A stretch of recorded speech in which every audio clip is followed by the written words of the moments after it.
Bjorn is with us. Say what up! What's going on, everybody? I'm back. We are going to be doing our podcast. This is season 2 of it. We are experimenting with this change of like screen stuff, so bear with me. This is all manually done. But Bjorn is my nephew. You guys have seen him in my freak style stuff, my old retro one-off co-op videos. We haven't gotten to have him on to the channel very often because he lives up in Kentucky and I don't get to see him but usually like once a year, so to speak. Sometimes I'll have him for a week and we'll do like a series. We did Dark Souls together and you can check all that out on the YouTube stuff. He is my absolute favorite nephew. He's also my only nephew. Not hard to be the favorite when you're the only. So welcome to the podcast. Tell us a little bit about yourself and anything you would like to say to chat and that kind of thing. About myself. I'm not really sure. I mean,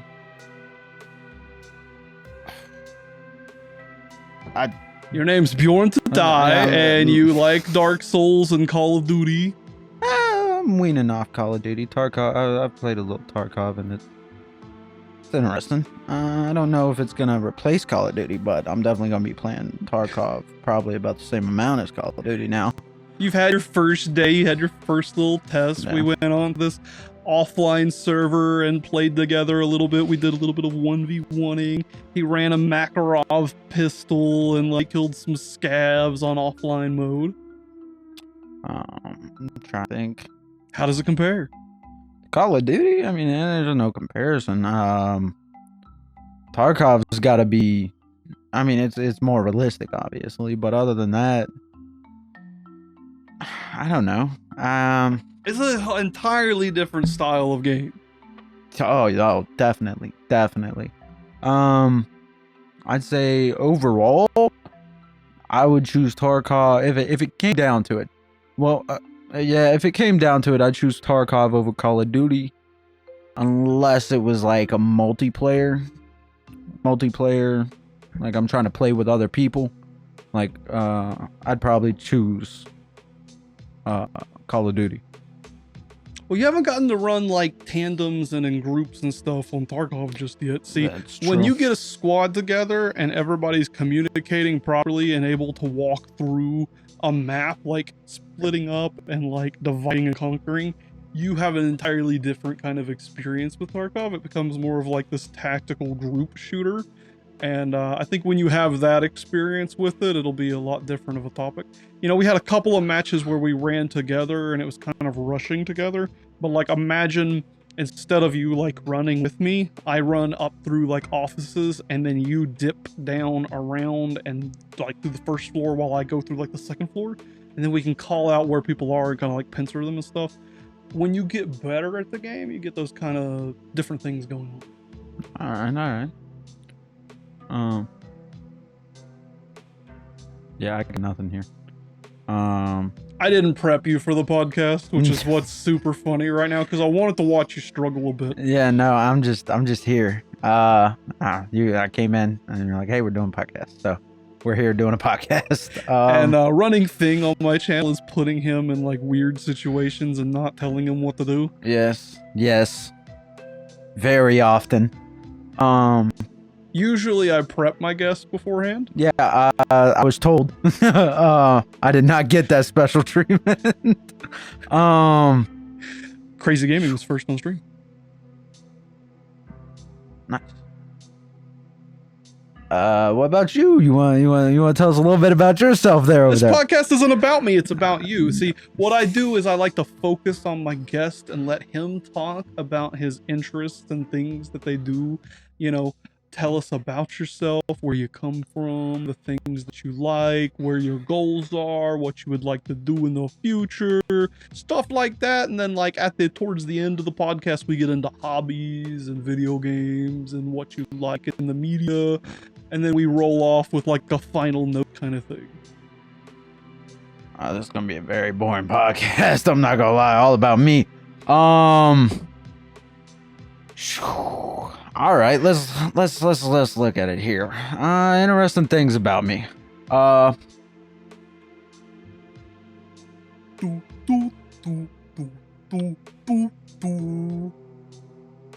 an adult. He just turned 18. Yeah, just turned 18 recently. It's been a little while, obviously, but still new to me. I don't know.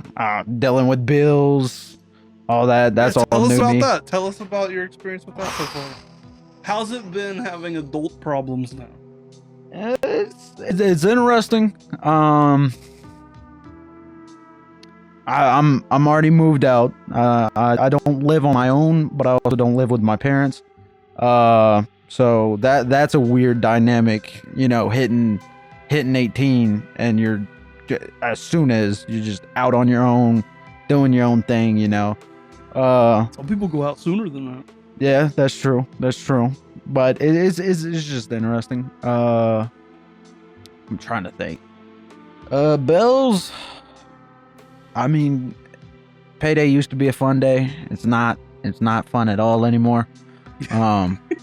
Paycheck spent before you got it. But other than that. So what you're saying is the boomer memes are starting to make more sense to you. Tad bit. I won't lie.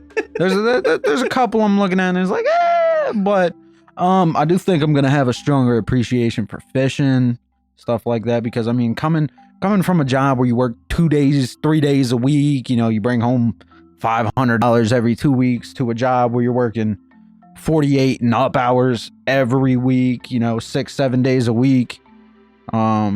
48's minimum, but you know, it's a huge leap, especially just to be thrown into it and expected to, you know, just pick it up and go with it, you know.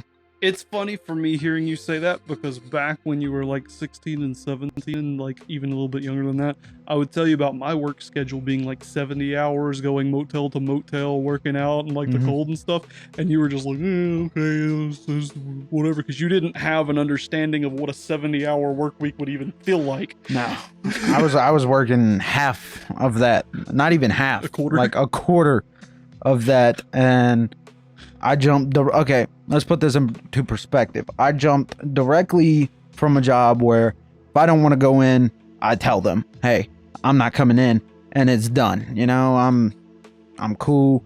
They don't care. I don't care. I didn't need the money. Now I'm going to a job where I can't even call in when I'm sick because I need the money and I need the job.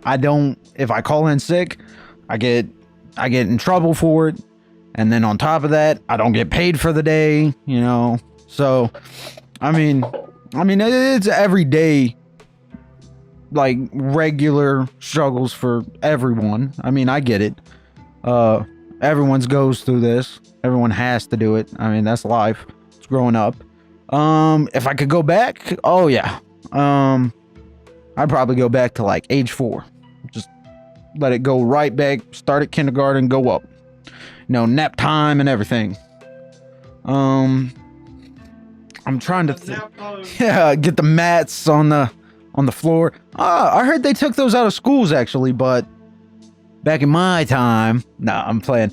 But yeah, I would like to go back just a little while, you know, relive at least a year or two. Cause I do feel like, when I was younger, I missed out on certain things in life that life had to offer me. But I mean, you can't regret nothing. You just gotta keep on moving. Oh, yeah, we had to hydrate. So anyway, speaking on the preschool and like the old nap times and stuff like that, man, I came from that way back when. You know, we would lay out these little like plastic mat things, and we would like all take like a big nap type thing, and that was when I was like my most active. And I was just a little hellion child, like way worse than anything you've had before. I drove teachers nuts. Like I used to literally climb up the walls. I would find like little hallway places and I'd stick both my feet over it, and I would like Spider-Man climb up the walls and stuff, like legit. But The mats were definitely there back when I was younger and stuff. Well, did you have the little like the foldable ones where it had the 4 folds in it, or was it? Yeah, it was the 4 fold ones. Okay, I didn't know if it was. Yeah, the blue ones with like the not memory foam, but it had like some type of foamy plastic on the inside of it. Yeah, probably some cancer plastic. I'm not gonna lie, I'd trade a bed in and get just a bunch of those. Best sleep ever. Right there in the middle of class, just laying there. That's hilarious. I'm not gonna lie, I wouldn't go back for nap time because I rarely napped. I would wait for the other kids to go to sleep and start throwing stuff at them out of my book bag, like little pencils, erasers and stuff, like throwing at the teacher, stuff like that. But I don't know, it was just fun. So one of my few memories that I still have of preschool days was this cabinet in my classroom, and it had like this little drip that came down. It was slightly yellow. It was super hard. And I can't remember if it was a student or a teacher, but one of them told me that's where some kid peed and it dried and like hardened right there. Like nowadays, it's like, nowadays I recognize that it definitely wasn't pee, because pee would have just evaporated. It's probably like a hot glue gun thing or whatever. But since then, up until like I was a teenager, I just believed pee would harden if it just stayed out like somewhere. So you just like peeing on sidewalks, waiting for them to harden up and stuff. Oh, I can't read what he said. What's that last word of stream chat? Shed. Shed? Shed. Like she shed. I don't understand that. Anywho, but yeah, like I just believed that like pee hardened and stuff like back in the day. I don't know why. Nah, there's a lot of like little memories and stuff. Like my oldest memory that I ever have is from like I was probably like 2 or 3 years old. Like I don't remember anything before this, and I really don't remember much after this. It's just like this little nugget of a moment in history. When I've always thought about like my first memory, it was always this like moment of me looking straight up in the air, and I'm in like a tube, and it's like a lazy river, and there's like this cave or something to my right that leads up to like a jacuzzi, and I'm just like staring in like these little floaties at like 2 or 3 years old, just going around a little lazy river for like a good minute, and then it leads like outside and comes back in and stuff. And that's like this crazy like old memory of mine. Yeah, that's something to talk about, memory, because it's not always as it seems. Nope. Because I always thought one of my first memories was Mimi teaching me how to ride a bike down at the old house down the driveway. Yep. Turns out it wasn't a bike at all. It was like a little motorized car and like one of them little scooters. Not scooter, but the things where they got the handlebars and you can push your kids around on them, but they're like cars. They're real hard plasticky kind of thing. Yeah, it was one of those, and I swore all the way up until this visit that it was a bike. I believed it was, she taught me how to ride a bike, but I was wrong. And there's a good chance she did. It's just not that moment. Yeah. No. She's no. But yeah. So, and I think I don't know if it's everybody, but like I feel like my mind like will put bits and pieces, because like I remembered not walking, but like still moving. So I just put like my mind logically put together a bike, because I mean I don't know, but yeah, that's something interesting that I found out about myself. Yep, and then you don't realize it until you like watch a video of it, or like hear somebody else's recount of it and stuff. And like memory gets a lot better towards after your teen years. Like I feel like I remember my 20s to 30s better than I do my 18s to 16s. Mm-hmm. Like, but then again, like when I was like your age and younger, I really tried my best not to remember anything. Like I did not care, and I still don't. Like I still don't retain like information like I should probably try to, but I'm always just focused on some other hobby or something, so it's not a priority. Not me. I'm just forgetful. It's not that I'm not trying to remember. You can tell me like the most serious thing in the world, and I will most likely forget it. That's just how my mind works. I don't know. Well, you know, it is what it is. Everybody has different memories and different ways of going about stuff. Yeah. But to talk about some more recent events, I've been really proud of how you've kind of went through life. Like when we first met, you had some like troubling moments that was kind of going on in your head, you know? Mm-hmm. And I think me and you like working together and like playing video games together and like sitting down and having our like deep little discussions that we had really kind of helped you through your life to kind of grow. And I've watched you like go from this like rambunctious weird kind of kid to like an actually like decent dude. And I've just been proud of like watching you over time. You know, I mentioned it in my brother's podcast of like how proud I have been of you over the years. And you know, recently you had some like rough stuff that come up, and we're not going to get into details about it and that kind of thing. And by the way, in these podcasts, you can say whatever you want to. It's purely up to you what you want to talk about. Just like you don't have to talk about things either. So, you know, we don't have to talk about anything. We can always go to a different subject, you know what I mean? Mm-hmm. But you've had a little rough patch over the last year, you know, but I think it's a new horizon. I think what we're going to see is, you know, like kind of like a phoenix. You're going to kind of come up from the ashes, and I think you're really going to see you got a hill to climb, but I think it's going to lead to good places. All right, I got a question for you real quick. Would you like to delve a little deeper into that, or would you like to stay at the surface? We don't have to get anywhere near it. We don't have to talk about it. I'm okay with talking about it. We don't have to. Okay. You know, there's other people that'll watch us. I'm okay with that. Like, I'm whatever you want to bring up is up to you. Confidentiality is on your own. Could be thousands and thousands of people watching this though. Yeah. It's up to you. No, my guest is welcome to talk about whatever they want to, as long as it's not battleground topics like, you know, politics, religion, yada yada. Okay. Unless they're an expert on the subject. I do allow somebody that is trained in those topics to talk about it. Right. We had a pastor on here. So obviously we talk about religion. Okay. I won't go into detail about it, but before school ended, around I don't know, March, April, May, somewhere right before school ended, senior year, I was arrested.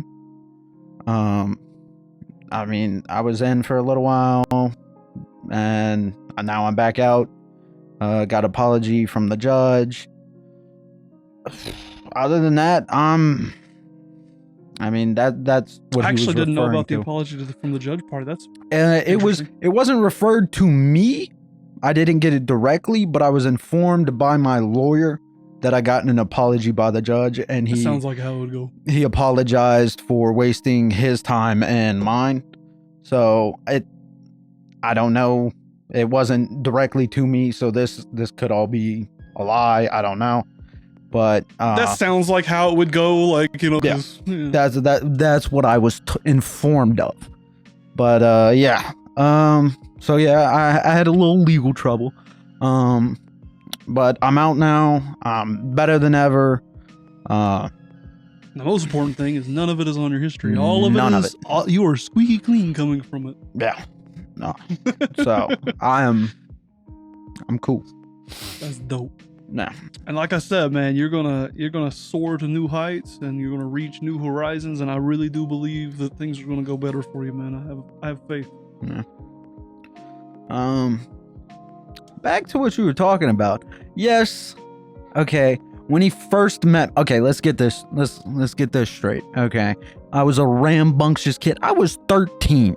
Okay. How do you expect a 13-year-old to act? Yeah, I mean, there's some 13-year-olds out there that can do taxes and is like, okay, and those are the ones that didn't have, well, unless they enjoy doing taxes and smart people stuff like that.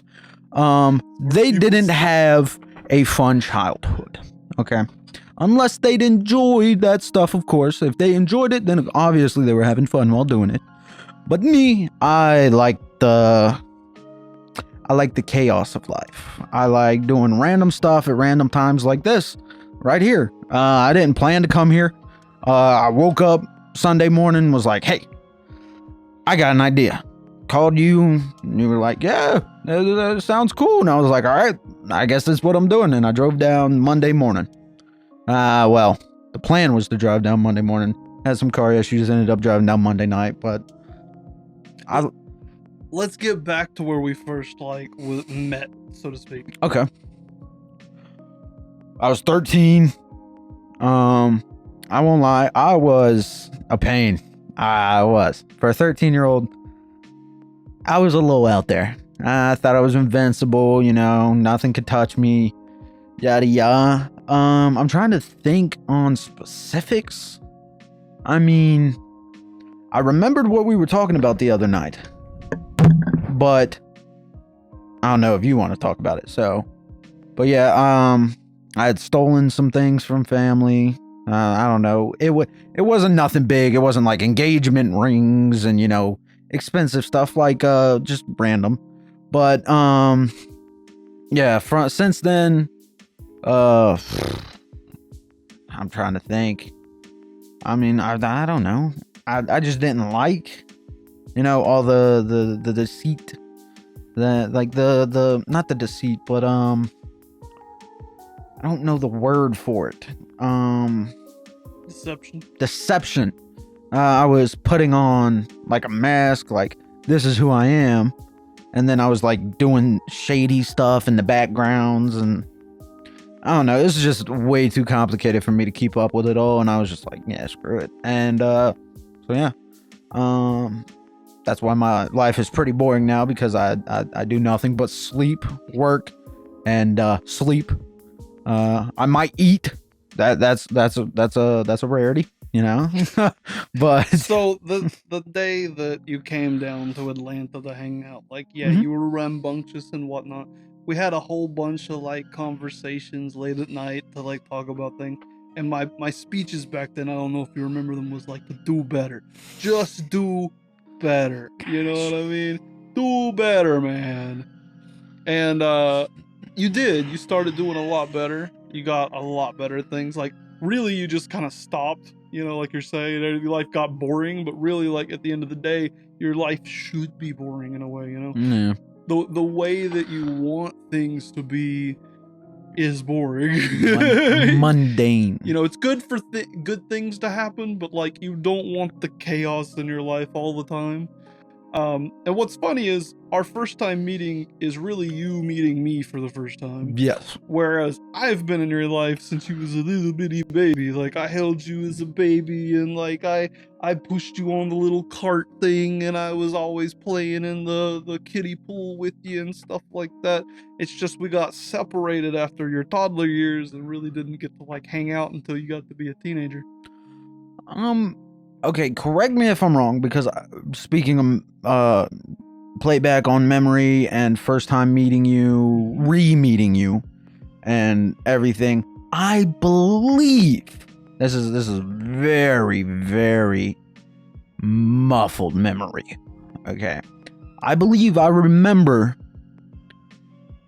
you in college, and me being there.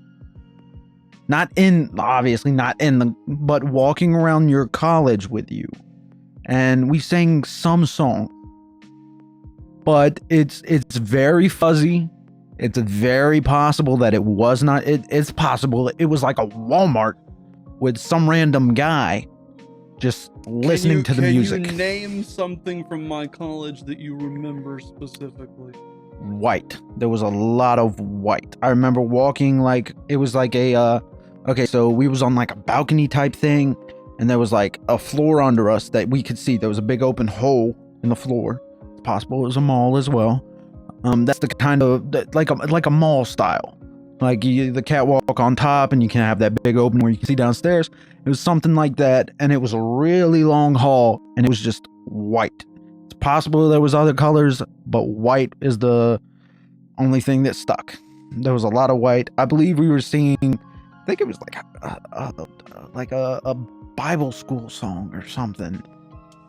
I'm not sure. I don't remember this. It may have happened, but I don't have any memory of you being at my college with me. Like I said, memory plays tricks. It's extremely possible. It was a Walmart, and it was the music on the radio. But I'm not sure. I believe that was you, but I couldn't tell you, man. But other than that, yeah, first time we met. Because here's the thing with the descriptors you used, all right? Of course, my college was white. Everything's white in the world. Like, schools are white, you know, like, hospitals are white, malls are white. Yeah, there's a balcony there, and it overlooks the lobby. But, like, there's a lot of colleges that have balconies that overlook the lobby and that kind of thing. There weren't steps leading up to the balcony. It was a box around, like, literally a mall-style box around. It wasn't a box. It was like a curved moon. So... it's a possibility. Big old windows for the front. Mm-hmm. And then like turnstile. But see, like me giving you descriptors. Turnstile, no. I don't remember that. So. I don't know, man. No, the only thing I remember. This is the if only you were memory. at my college, I would have took you to the dingy coffee machine. Because like I showed everybody. I would have been like 6. Oh, definitely then. Well, I never got to see you from like toddler to teen. Like you would have, me being in college, you would have been like 12 to 13. Really? Yeah. I graduated 2011, and then my college year started 2012, 20. I was 7. You'd have been 8. So you're 18 right now. Yeah. It was 10 years ago, so you'd have been 8. It's a possibility, but I don't remember visiting. And my college was in what state? Kentucky. No, I've never been to Kentucky. Never mind. That was not you. What was I doing? I don't know. But hey, at least we solved that it wasn't me. That's a very familiar memory, though. Oh, that's scary. All right. Oh. Anyway, back to the reality and non-dreamscape of my nephew's brain. This is something I probably should have said. When I was younger, I was diagnosed with ADHD. That nowadays that's a little wishy-washy, because I mean nowadays everybody's got ADHD. But I am sporadic and I jump around a lot. Like something will pop in my mind and it just snaps, and then I'll go on that tangent. That tangent leads to another tangent, and it just keeps going. So if things seem a little sporadic or like out of the blue, that's just my mind doing its job. I just let him do it, man. Yeah. I just let him do it. We see what it is. Yeah. And then we just cringe at it after the fact. Because imagine watching back this podcast. We're going to jump from, gosh, what was it? Tarkov. First time meeting you all the way to somehow we're in a white room with a college and a crescent moon. And some sort of like straight jacket. Nah. Wait. Back in my day, we slapped on mats in preschool. Yeah, we went from preschool to like, I don't know. But yeah. Nah, that's what makes it good, man. But nah, I used to, we did so much together. You was my like little buddy back when you was a little toddler and you didn't remember any of it. Apparently I was like that for a lot of people, just like a little buddy for everybody. Yeah. But I was informed today that I used to go over to some woman's house every morning, like an aunt or an uncle or something, I don't know, and eat biscuits and gravy with them, and like they would be sad when I didn't come or something. I don't know. No clue who the person was. Don't know the name, don't know the last name, can't put a face to it, but apparently every day from the time I was like 5 to 8, went there, ate biscuits and gravy, and she'd make them specifically for me because nobody else in the house ate biscuits and gravy. So, but yeah, no, I feel like memories are crazy, man. like, there's a period of time from when you're first born till you get to like your teens where it's really just hard to remember anything.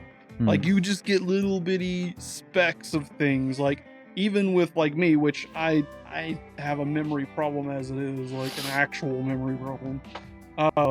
Like, for me, it's really spotted compared to like other people.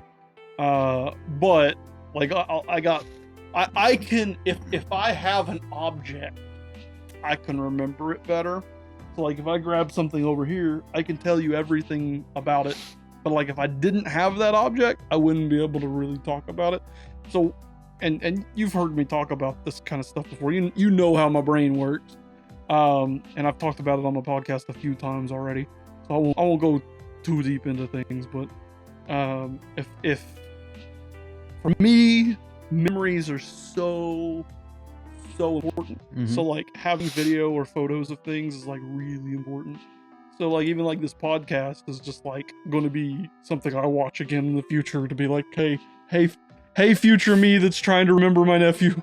Hey, hold up, you better not forget me now. So but anyway, I'm gonna really laugh at that moment. You know, like right now future me is laughing at the screen going, I remember when I did that. It's funny. But you forgot about it until you saw it. It's true. It's true. It's legit. So yeah, I have these memories of like hanging out with you and stuff because it was during my like teen years. And then when you got to be a teen, we got like back together and stuff. We had big old heart-to-hearts and like we worked through a lot of your problems that you were having when you were like in your 13s and 14s. You know, you told me a lot about things and I won't go into detail about that. And then we got you on like some games and stuff, and like Dark Souls gave you some confidence back. Like you started like getting better and better at something that was difficult, and you realized you were capable of something. And even at the end of Dark Souls, you were telling me about that. Like, so I think our time together has like helped grow you towards where you want to go. And I've been really proud watching you from that. I get sad when I don't get to see you too often. Like, I'm like worried about you all the time. Well, at least you know you're my favorite uncle. I mean, I quit my job to come down and see you. So that's pretty big right there, I'll tell you that much. Trying to think. I don't know how to pick up where you left off with that topic. Talk about your memories of me. The new ones? Yeah, I'm always helping. Like, I'm always leading him to the direction where he can. And teaching. He's a very good teacher. Learned how to tie my shoe the other day. 18 learning how to tie a shoe from a guy that doesn't tie shoes. I only wear boots. To be fair, those were boots. I only wear slip-ons. That's well, same. But all right, let's look at the earliest memory since the college was not you. Earliest memory. What's your earliest memory of me? Earliest memory. Okay.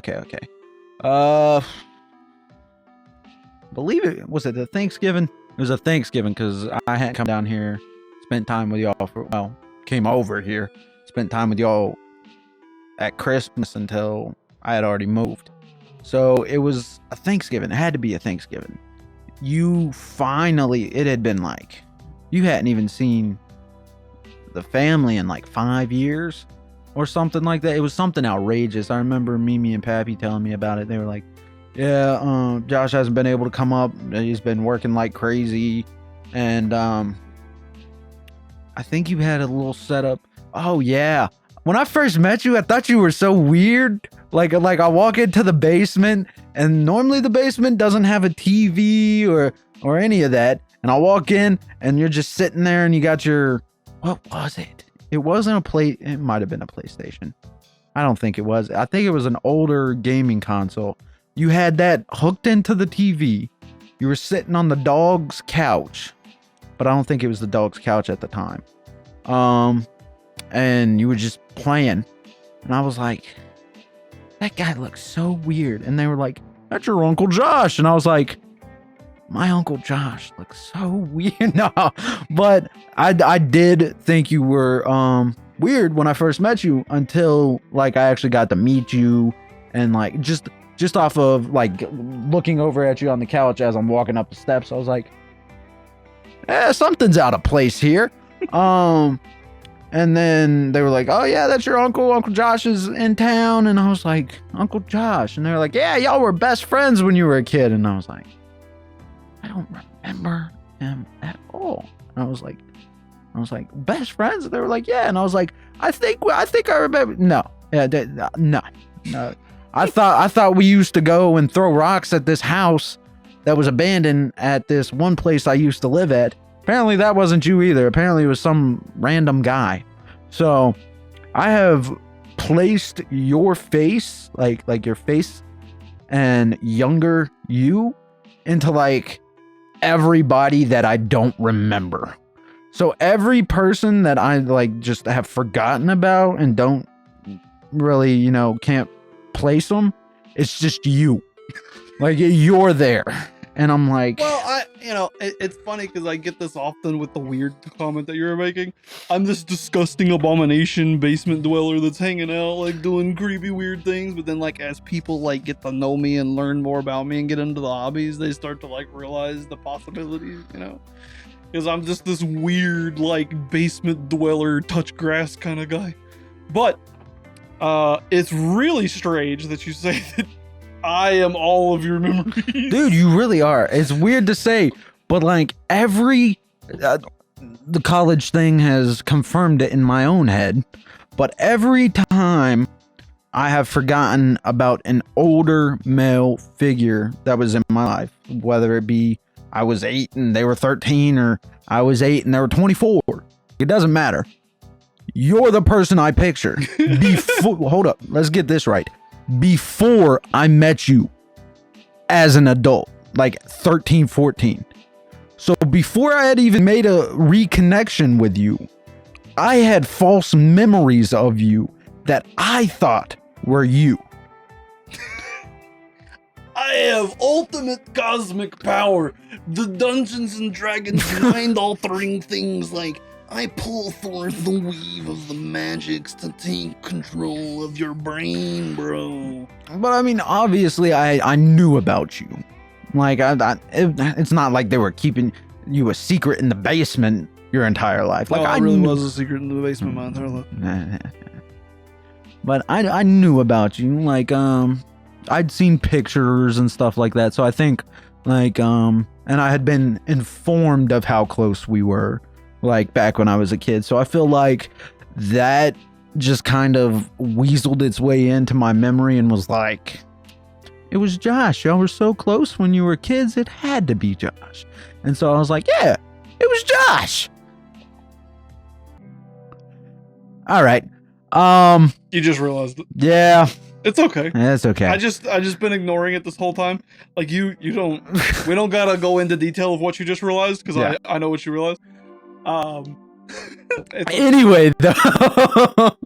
only my last name is confidential. Okay.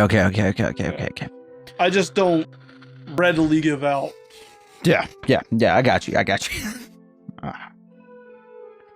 Look at him. Anyway, it's been a while. Look at his embarrassed face. This is. Look at him. Look at him. Hey guys. Anyway, I'm gonna take another drink. Look at him. Look at how embarrassed he is now. Man's over here like choking. Look at him choking on his water. I did. Look at this guy. All right. Anyway, back to me. Back to you. Yeah, let's go back to you. Take it away.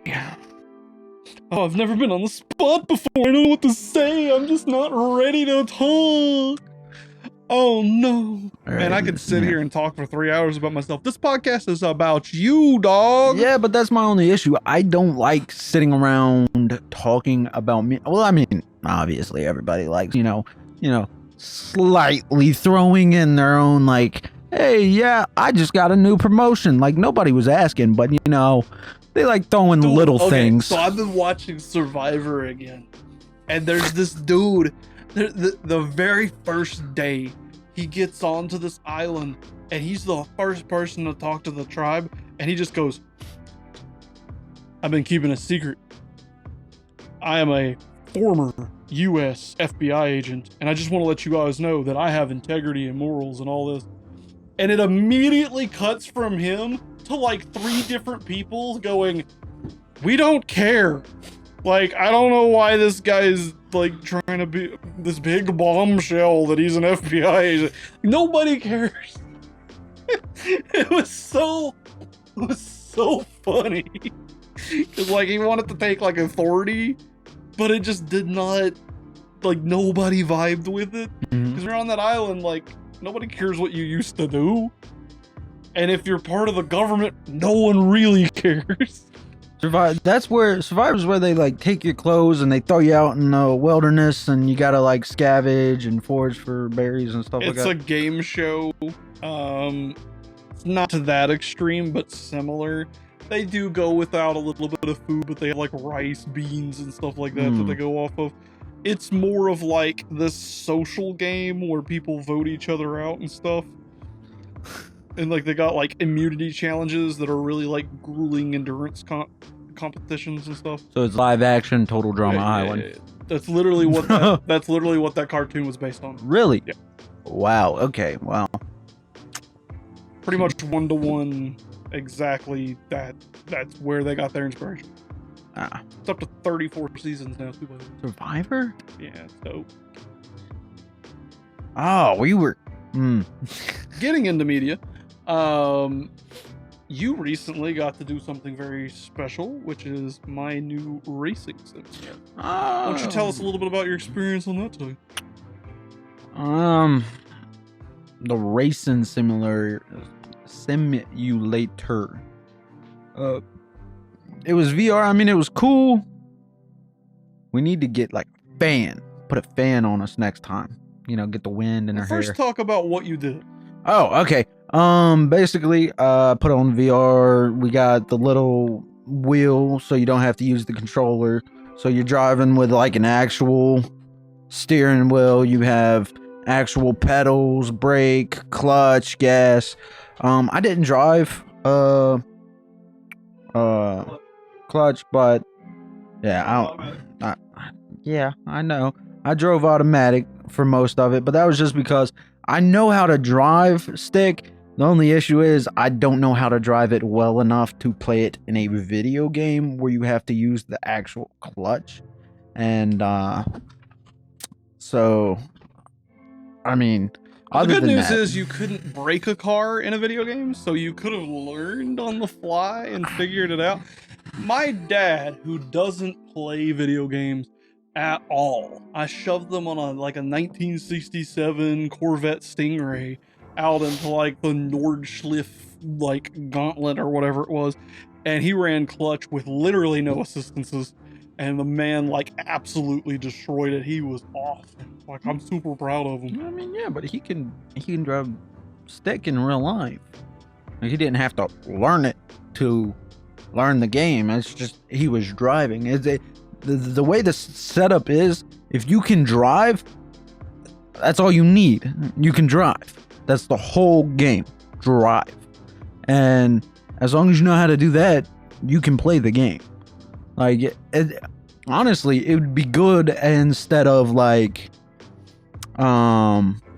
instead of like the online driving, but they should add some type of simulated driving test to I would say like the permit, because I mean, think about it. If you can pass a question test all day long. You just gotta be a good test taker, you know, A, B, C, D, the whole 9. But that doesn't tell you if they're a good driver or not. That doesn't tell you if they know what they're doing. They could get out there and touch the gas and because they don't know what they're doing. I feel like they could implement, sounds weird, but implement a virtual driving class. You know what I mean? Yeah, I mean, that would be dope, but they already have a simulation of driving. It's called the driving test. It's where you sit in the vehicle with a dude and they have like cones set up and you gotta do parallel parking and they got a little course that you gotta run around through like a couple neighborhoods and stuff. They already do it. They don't need the technology. Yeah, but the driving test is actual, you could get injured. You could kill the guy that's checking the stuff off and all that. Like, you can get seriously injured before you even get it. Can you get what I'm saying? See, this is where I wish I had like a third party over here that could like fact check really quick, because now I'm curious at how many like injuries and deaths occur during a driver's test, because I feel like it's next to 0 a year. It would probably be very low, but I mean, it'd be even lower if they had a virtual one beforehand. Just saying. I don't think we need to put the government money funding into that direction personally. Why not? They put it towards everything else. I mean, there's a lot of places we could put it elsewhere that it would be useful. But they're not going to. It's just not solving a problem. Like, you don't want to get into that. So. Yeah, politics we don't want to get into. We're like on the borderline of the politic topic there. It's we're not like right no, there, it's not even politics. It's just politics. It's like in general. Like, it doesn't matter who's where, what's where. It's always the same. I mean, like, I'm talking about roads, stuff like that. All right, you pay taxes. Yeah, everywhere's under construction. Yeah, you pay taxes. The entire planet is under construction. You pay taxes to get your road fixed, but then you drive down that road the same time every day, and it's never fixed. I mean, sure, they fixed a couple interstates. I mean, there's a pothole here on the main road, pothole here on the main road. Speak on that without going into topics of politics. Speak on that. Sometimes these things do get fixed, and when they get fixed, people forget about them, because people don't sit around and remember the potholes that used to be there after they've been fixed. They only realize the potholes that are actually there.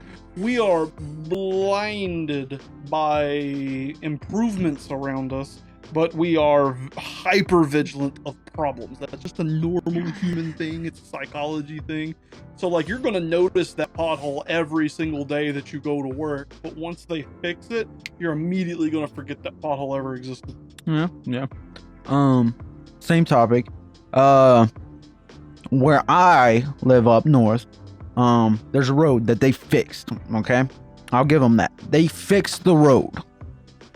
Not even 3 days later, there is now a bump in the road where this pothole used to be. And pothole big. You didn't do a good job. Oh, whoa. Bump right here. As soon as you hit that bump, goes directly down. So it's like a little S in the road. Okay, little ways up. Big old.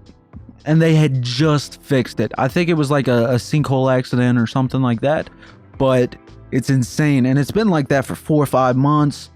And they have no plans on fixing it anytime soon, because they've already put the money to fix that road. Even though it is messed up again, they've already fixed it. So in their mind, we fixed this 3 months ago. We got a good 6-7 years before we got to do it again. So that's what I feel like. I mean, if the money's not going to go to fix that, give the driver's test a little VR headset. Have them a good old time. VR headsets for all DMVs across America. Vote for me for president tomorrow. Yes. This is a different topic. It hit me in the head while we were sitting here, but similar but different. So this was before your time here. Well, after, but before the most recent time here. I believe y'all were still up north. It's possible you were down south. But over at the Walmart, okay, they were building a bridge. The bridge was supposed to go from this side of the road to this side of the road. I wasn't a taxpayer. I was like 12, so it didn't affect me much. But so the people that were paying taxes for this bridge to be built, so it would be easier to leave the Walmart and go other places and be able to travel easier. Bridge here, okay? Instead of building it this way, somehow the blueprints and the entire construction team built it this way. So now there's a bridge that goes from here to here over top of a road that goes from here to here. So you literally drive straight, take a little, and go straight. That was not the plan. So after they realized that they were so deep into this project, they couldn't just leave it. They built Redneck, what up? this from here to here, and then built a second bridge with taxpayer money from here to here. So, like I said, I've seen the government money be spent on stupider things. So, a driving simulator for the DMV sounds pretty nice. And I get that, you know, government funding works in mysterious ways. You know what I mean? But at the end of the day, like, I just don't see the VR headset solving any problems. So Oh no, it was purely for fun. I think it's cool. I think it creates a realistic driving simulation. Yeah. We got way off topic of our racing sim stuff. I did just realize okay. that. I had him racing in his like dream car, which is like GTR Skyline. Dream car. Okay. We'll say that because I don't per se. My dream cars are based upon a very specific, basically how I was raised, the movies and TV shows I was raised watching. I'd never got into like searching up cars in my spare time to Need have for fun. Speed and George Lopez. Okay, it's not Need for Speed nor George Lopez, okay? It's Dean Winchester's 1967 Chevrolet Impala. Listen here. And Paul Walker's Skyline.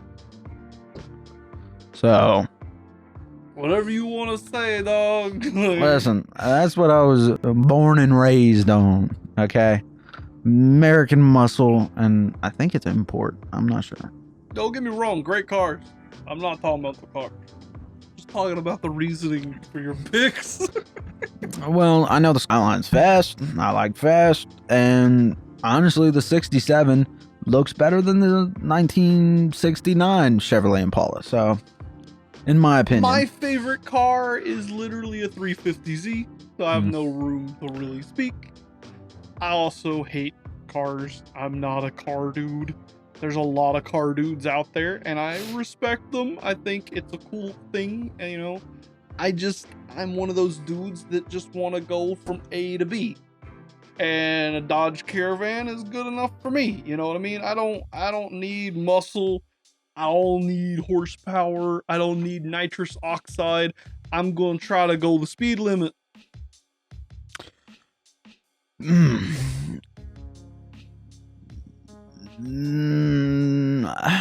don't know. Not everybody goes the speed limit. I recognize it. It's okay. But for me, like, you create more traffic speeding. Traffic is caused by people changing lanes too often. When you change a lane, it slows down someone else. That person slows down the person behind them. And even though you guys are miles ahead, that slowness domino effect will continue to happen forever, causing more and more traffic until there's a big enough gap to where it can even back out.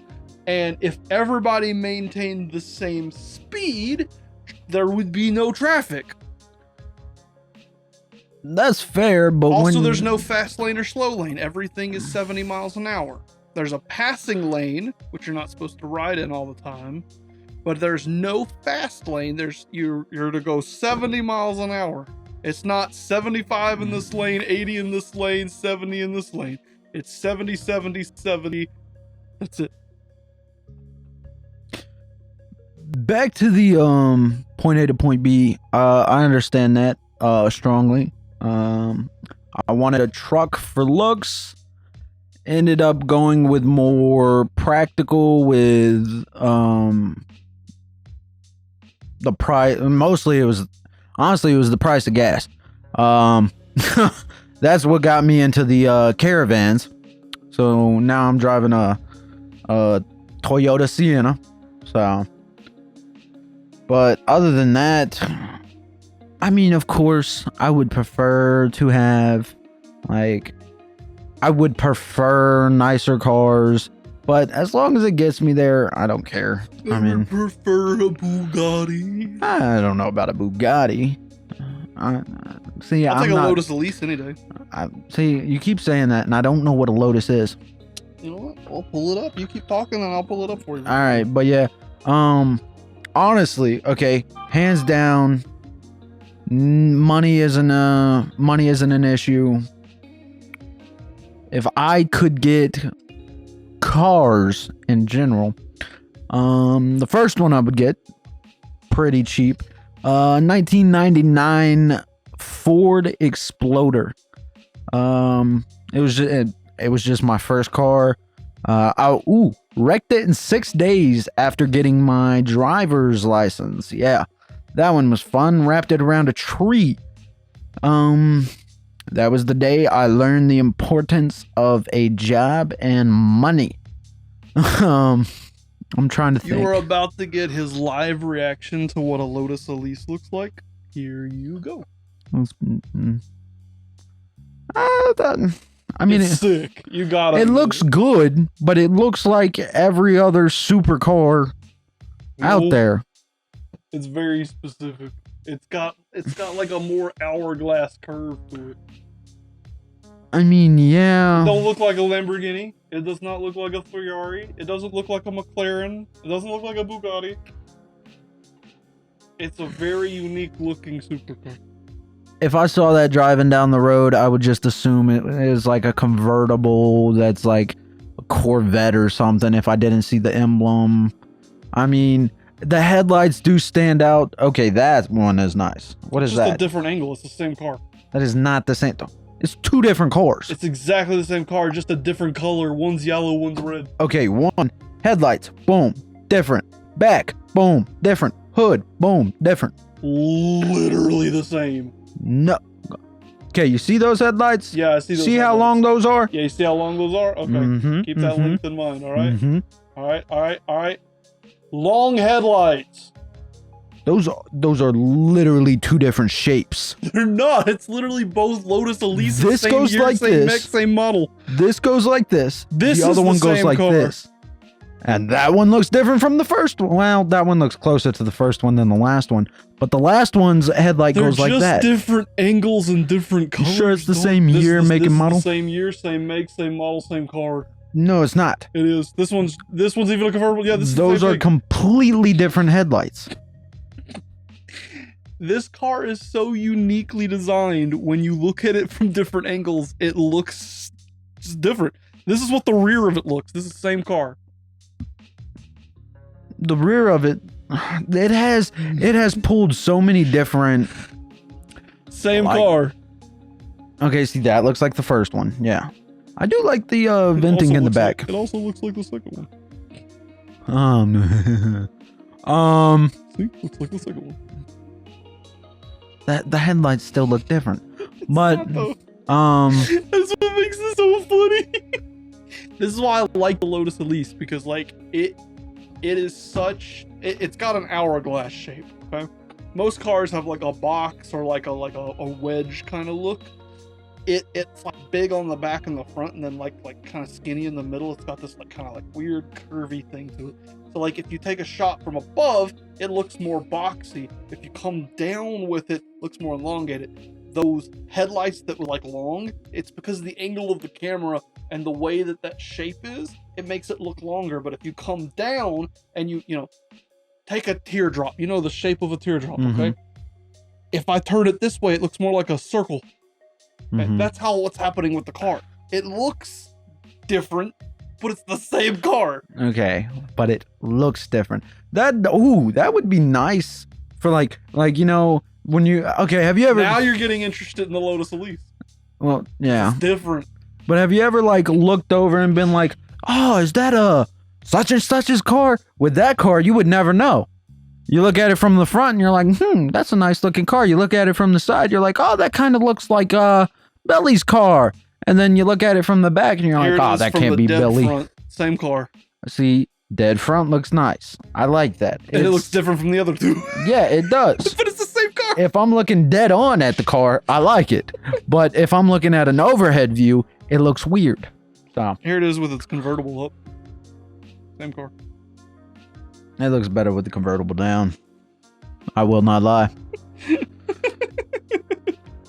Oh, I love the old. I don't know if that would. If I had to choose one singular car, I don't know if it would be that one, but it is nice. I will say that it's nice. It's not my most favorite, obviously. I love a 350Z, and to piggyback on that, the most recent 380Z. So with Nissans, you know, I fell in love with 350Z because of like Need for Speed Underground 2 on the PS2. Oh, that's so mundane. It really is.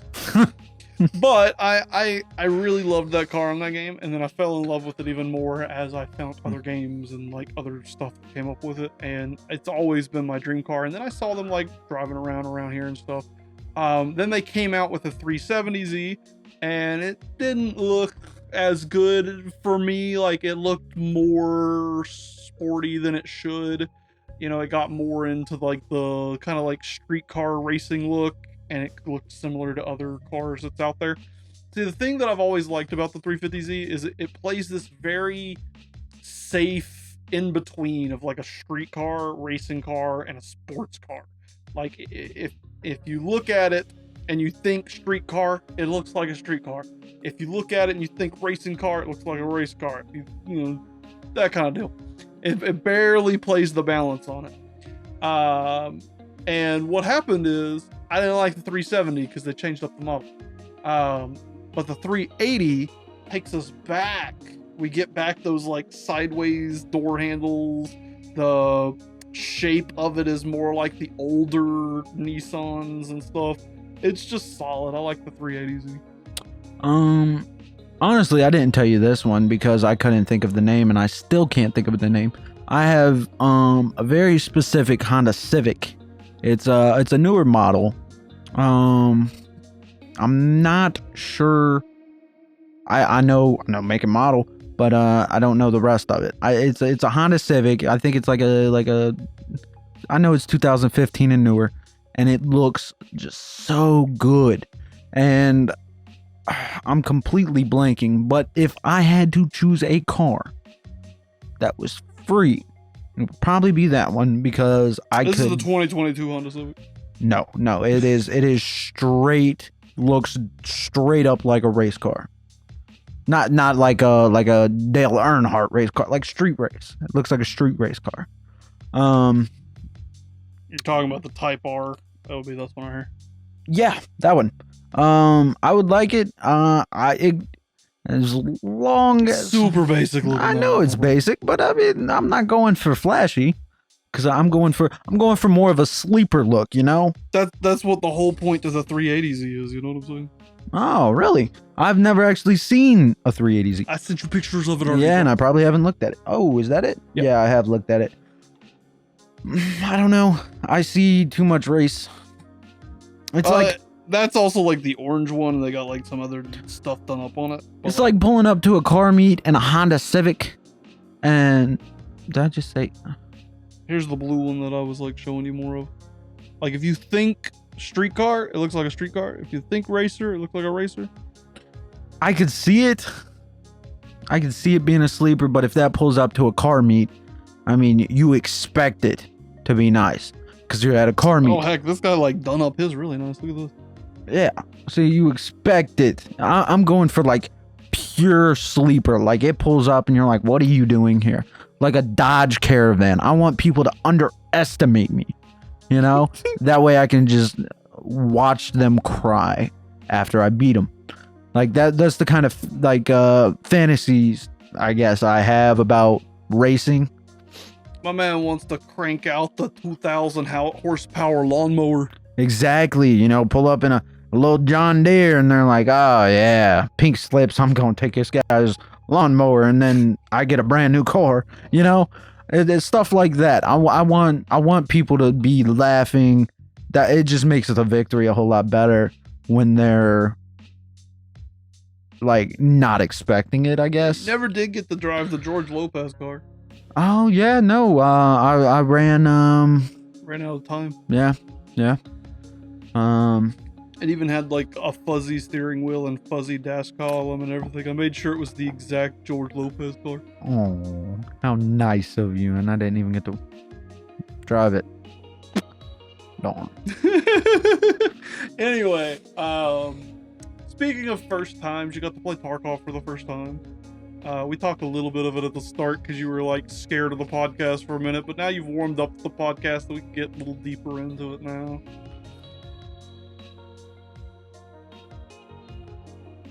See, the pause where I didn't give him anything to work with, it's super funny when I do that. I will sit here. I was about to say something. I was going to say, but now I have something to work with because, yes, he did not give me anything to work with, and you normally don't. No, I normally do. I set you up. I set you up with the racing sim. I set you up with the memories. I've set you up with every conversation we've had so far. I kept you from derailing the start of the podcast. What are you talking about? I'm talking about in general. Like back in the day, gaming. I was just thrown in there.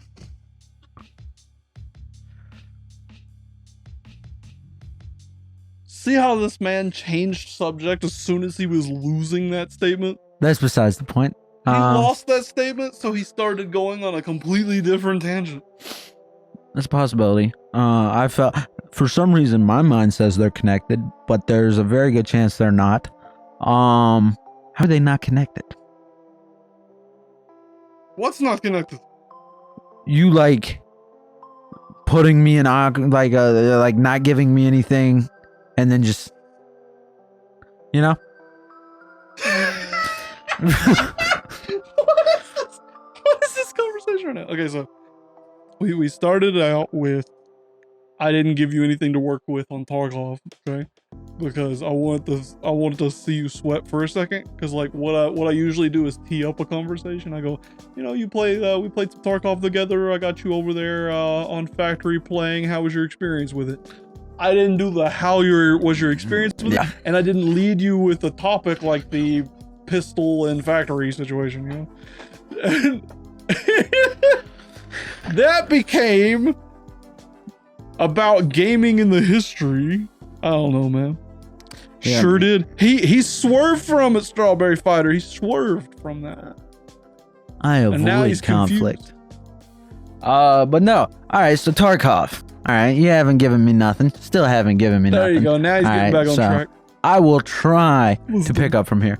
At first I ran the HDMR, DMR, MDR. There we go. I don't know. I mean, it's nice. You like it, but learning the game, I don't know. I've always been, for lack of better terms, a spray and prayer. Which you could do with the MDR because it has full auto and a laser. Correct, but when you start off, it is not full auto, and you have to press T. Call of Duty, you know, it starts off full auto, and you got to press the button to change over. So I normally expect it to be full auto, and then when I want to go to single shot, I can. Well, no, it starts me out at single shot. I run around the corner ready to, you know, spray and pray. Press the button to spray. And, yeah, no, it just don't work. You run in and you're like, yeah. And then you're like, this isn't working. So you turn around and just yell and jump in the other direction. That's what I do, at least. I did a lot of that last night. After that, we moved to pistols, I believe. From pistols, pistols with no armor or nothing, just to try to get headshots. Yeah, what was it called? DMR? It was the PM pistol. No, the first one. MDR. You set like a I guess it was like a task you wanted me to do. Like 10 kills. 10 kills. Got that like second game on. I think the first time I didn't get it because I messed something up. I like did something stupid. I had like 9 and then ran out, dropped 10. I dropped like 11 actually, and then just let a scav kill me. Ran out with the pistol. That took a little bit of time to get used to because, yeah, I was shooting like leg and chest area, and I would unload like 8 bullets, and I'd figure, 8 bullets would do the job, but no, because one, I missed half of them, and then the other half are hitting armor and appendages. So, I don't know. Tarkov's just it's a new level. You gotta be a different type of gamer than what I am, because I'm more of a, like I said, Call of Duty. Baby game. Headshots matter, but I mean, I can get the same results a little bit slower by shooting you anywhere else. Like I can shoot you in the foot twice or the chest twice, or I could just shoot you in the head once. But other than that, I don't know. Modern Warfare 2, it takes at least 3 bullets if you're in the AK family. It takes about 4 to 5 bullets if you're on any other of those groups. So, I was just saying random numbers. Yeah, you can't one-tap headshot anybody in the game. I mean, sniper? Nope. Even the Victus can't one-tap headshot anymore. Not 3 plates anyway. So you're telling me you get shot in the head with a sniper with a 50 caliber at point blank range? At point blank, and okay, yeah. Unless you're on multiplayer where there's no shields.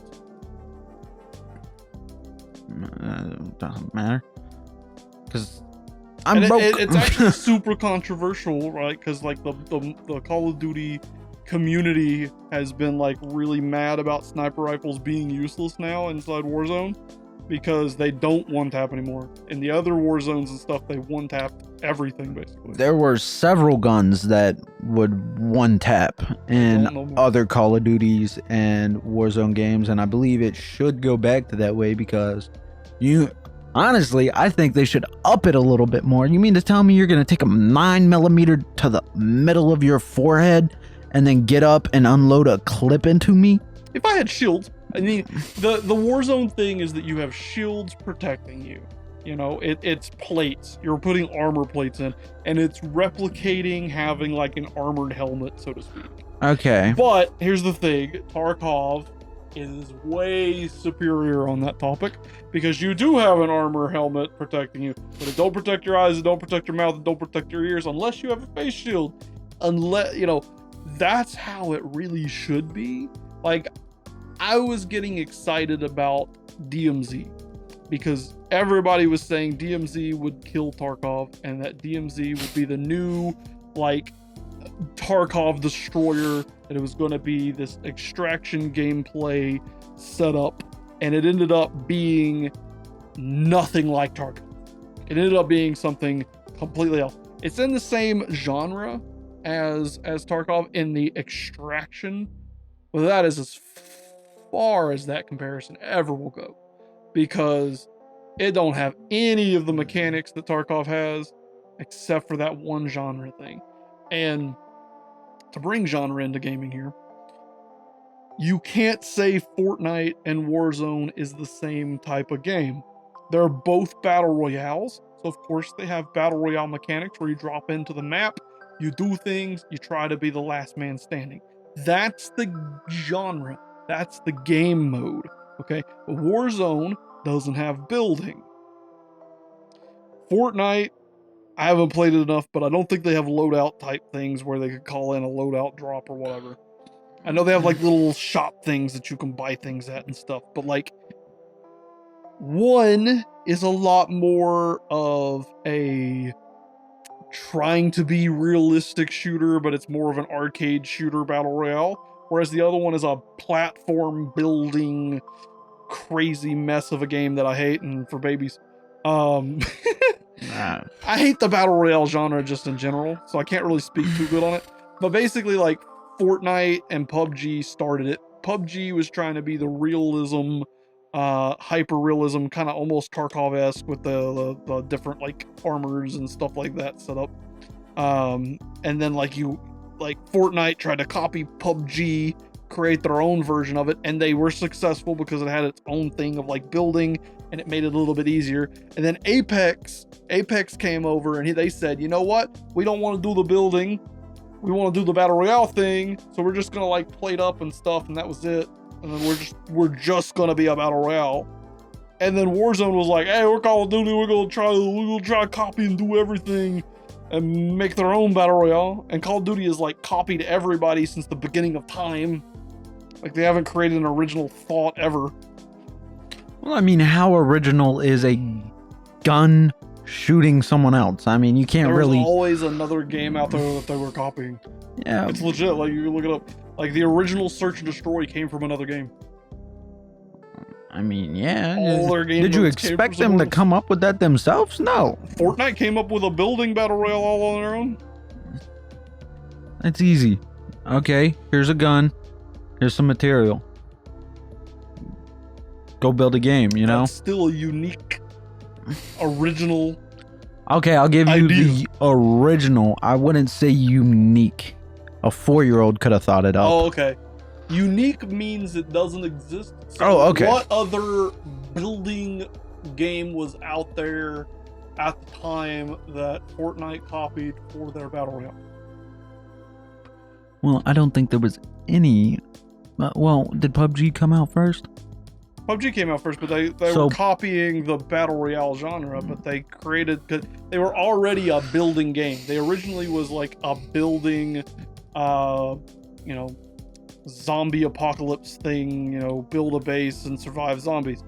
They made their own battle royale with building. So, okay, so that idea they stole. From themselves? No, the building and zombies and all that. I mean, yeah, they stole that. So Save the World was stolen from another game. Yeah, that's clear. But all they, I mean, there was only one other battle royale, and they created the battle royale with building, which is a very unique archetype that had never been seen before. It's hard to give them, give them the gratification of a compliment, because I don't believe that they deserve a compliment for being a game that is purely building and purely guns. And then, because that's what it was, you killed guns, you killed the zombies and you built. Okay. So all they said was, hey, look at what PUBG's doing. We're just going to take the battle royale and implement what we already have. I don't want to give that a compliment. I don't feel like it deserves a compliment, because quite frankly, in my opinion, Fortnite is trash. And I mean, I get it. It kind of sparked a whole new... Give credit where credit was due. They made a formula that worked. I hate the game too, but like, at least credit them for their success. And it was unique. There was no other building battle royale out there. No, that's a tycoon. Yeah, I'll give it to them. They were the first building battle royale that everybody except for 12-year-olds hate. Apex. Okay. Apex copied PUBG's formula and Fortnite's formula of making a battle royale. Mm-hmm. They have no originality there. Mm-hmm. They created their own theme around it, and they can have all the credit in the world for having their theme. But like, we had Overwatch, we had League of Legends, we had all these like skill-based games where you had powers and things like that already. So they took one concept from one game, one concept from another game, and created their own game, which deserves its own credit in its own self, because they created their own unique thing that actually was successful. But it still wasn't like completely original. See, with Fortnite, we hadn't had anything that was really super similar to how they were doing it. They were basically one of the first 3D build a base and protect against zombies out there at the time. We don't really have any games that compare it other than like top-down 2D kind of games. So they were creating their own unique thing there, even with Save the World. And then they just made a battle royale because they just made another game mode. That's all it was at the end of the day, but it was still unique because you hadn't had that before. Yeah. Now Warzone saw Apex, saw Fortnite, saw... That's where we get into the this is not unique anymore kind of. Well, yeah, but actually, I agree with everything. I can't even There's nothing to but Fortnite is still trash. Always will be unless. Nah. Yeah. Now, getting into Tarkov, to my knowledge, and I could be wrong, and everybody out there can correct me if they want to.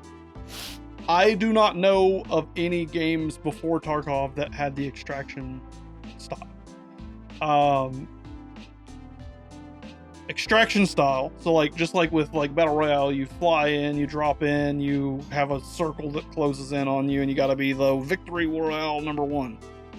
Extraction is a PvPvE, which means it's player versus player and player versus environment, meaning there's AI running around, and you spawn in at a random spot on the map, anywhere in it, and you loot and then leave in some special way before the timer ends. That is the extraction style, and DMZ is like it. Marauders has done it, you know? We've had people spawning off of this, and it's kind of, from my knowledge, one of the newer genres that's starting to come up. I wouldn't be surprised if Fortnite tried to do it. I wouldn't be surprised if Apex tried to do it. I wouldn't be surprised if some other companies tried to create other extraction things. Like Marauders was Tarkov in space, you know? But I don't think anybody really hits the Tarkov knowledge, because even though they got the extraction genre, the genre doesn't make the game. And that's what the topic is with Fortnite here. You know, Fortnite, Warzone, Apex, very different games. You know, PUBG, very different game. Tarkov is super, super unique. Go ahead, Strawberry, if you have a question, go for it. And we'll talk about the shirts in just a moment. Like, we just been talking about Tarkov, so I don't like to like jump off topic like too quickly, you know what I'm saying? But anyway, so anyway, Tarkov, like, it's super hard to hit the Tarkov formula, because A, you have to have like this extraction formula. You have to have this great deep loss that can happen. So you have to have a loot system that is hard to get high value items, easy to get budget items, and if you lose too often, you end up regressing to where you're down to just a pistol. You know, that is a formula that other games really struggle to kind of hit. Because like with DMZ, okay, there's like no looting. Like there's nothing to gain, because you're going to take out maybe 2 guns, okay, sometimes 3. You know, you might get 3 guns out of it, okay, but you can only store 20 guns. You don't take cash out with you. You don't take items out with you. You can take keys out if you're lucky. Some keys get turned into EXP, which is, everything gets turned into EXP. So there's nothing to hoard. There's nothing to really surmount. So if you start at losing, it's just, you'll go in with your insured loadout. Like, you could just throwing knife a dude, get his stuff. There's nothing to do in DMZ except unlock your gun and unlock some camos and stuff like that. You know what I'm saying? There's nothing to do with DMZ. Yeah. With Tarkov, I can go in, destroy a dude, take his stuff, use it my next raid, and surmount even more of other people's stuff and steal people's things. Yeah. It's a whole different feeling. I haven't got to steal people's things. Well, there was that one guy at Factory last night. I was trying to steal his crowbar, but I couldn't. That would have been nice. I didn't even want to use the crowbar. I just wanted to own it. You've stolen a scav or 2 stuff. No, I've never excavated. I mean, excavated. Extract. So I've never like actually. I've taken it off their body. We were never trying to extract them. Yeah, no, we was just. We were like, oh, we spawned suicide. All right, run. And I was like, all right. Anyway, to jump off of topics just a little bit here, we have a question from chat here. All right. Wanting to talk about Marvel or DC, and I'll let you go first with it. It really depends. I mean, Marvel for big cinematic groups. Like, in my opinion, I didn't think the Justice League movie was, like, in all as good as some of Marvel's groups, like the Avengers, stuff like that. I mean, no hate towards DC. I mean, I love Batman, love Superman, like individual movies, like explaining the characters and stuff, that works great. But when you put them all together, I just feel like it's I don't know. I don't want to say missing something, but I also don't want to say garbage, because they were all good movies. I really enjoyed I enjoyed the Justice League. I enjoyed Batman versus Superman. Now that I think about it, there's only 2 group movies. Suicide Squad, that was a good one. Actually, no. If we're gonna go into that topic, that's a different one. But it depends on what kind of movie you want to go watch. Do you want to watch a singular superhero, or do you want to watch a group of superheroes? I lean more towards Marvel, just because I like Stan Lee as a person, and I feel like he did a really good job at conveying what he wanted on the big screen. Spider-Man, all-time favorite superhero. Oh, old Spider-Man, good superhero. Iron Man 2, all-time super. Iron Man 2, that's the guy that's got the whip on the racetrack and they're like electric, right? I think it's Iron Man 3. That might be Iron Man 3. No, Iron Man 3 is where they blow up his house. Yeah, Iron Man 2, all-time favorite superhero movie. Iron Man, all-time favorite superhero. But I guess now we're not going to be getting many Iron Man movies, so it has now migrated over to Spider-Man. I went as him as Halloween because Iron Man was kind of expensive. And Batman for DC. But yeah, I'm more of a Marvel fan than a DC fan, I guess. Until it comes to the villains. Marvel, in my opinion, has trash villains, and DC has, like... And this is pre-reading the comics I tried to get you. Yes, I have not... I know. Oh, this stuff's happened. Okay? So, haven't really gotten the chance. And, I mean, come on, I barely text you. Think I got enough time to sit down and read a book? Yes. No. I'm never on my phone. I'm literally, like I said earlier, working or sleeping. So I rarely do spare things. So on me on that topic, I hate superheroes. Well, dang. I don't like Marvel. I don't like DC. I do dabble in it though. I've watched all the Marvel movies just about. Like, I've watched like every Batman movie that's ever came out because I love Batman. But I hate superheroes. I hate supervillains. I hate the entire premise of hero stuff. I just do. Let me finish. I'm letting you finish. I'm building. I do read comics. I do go deep on it. I read the Snyder Batman stuff. I love the Batman metal stuff. The real thing for me in explaining my history with hero stuff, I hate power creep. I really despise characters that are basically infallible. Superman is the worst thing on the bloody planet in my opinion. I hated Dragon Ball Z because it was just grunt as loud as you can until you beat the other person. There's an invulnerability thing with these characters. I like dudes that could die. I like dudes that have genuine weaknesses. I like my characters to feel human and grounded to earth, which is why I gravitate to Batman and Iron Man, because at the end of the day, they're just dudes in suits. But I still, even to this day, do not like superhero stuff. I never will, because it just doesn't appeal to me. I do watch the movies because the movies have like a pretty decent plot line usually. I like the grittiness of the Batman movies, you know. I like where they go with things. I get real bored with Superman stuff. um, but I've read a bunch of comics. I've read almost all of the Snyder Batman.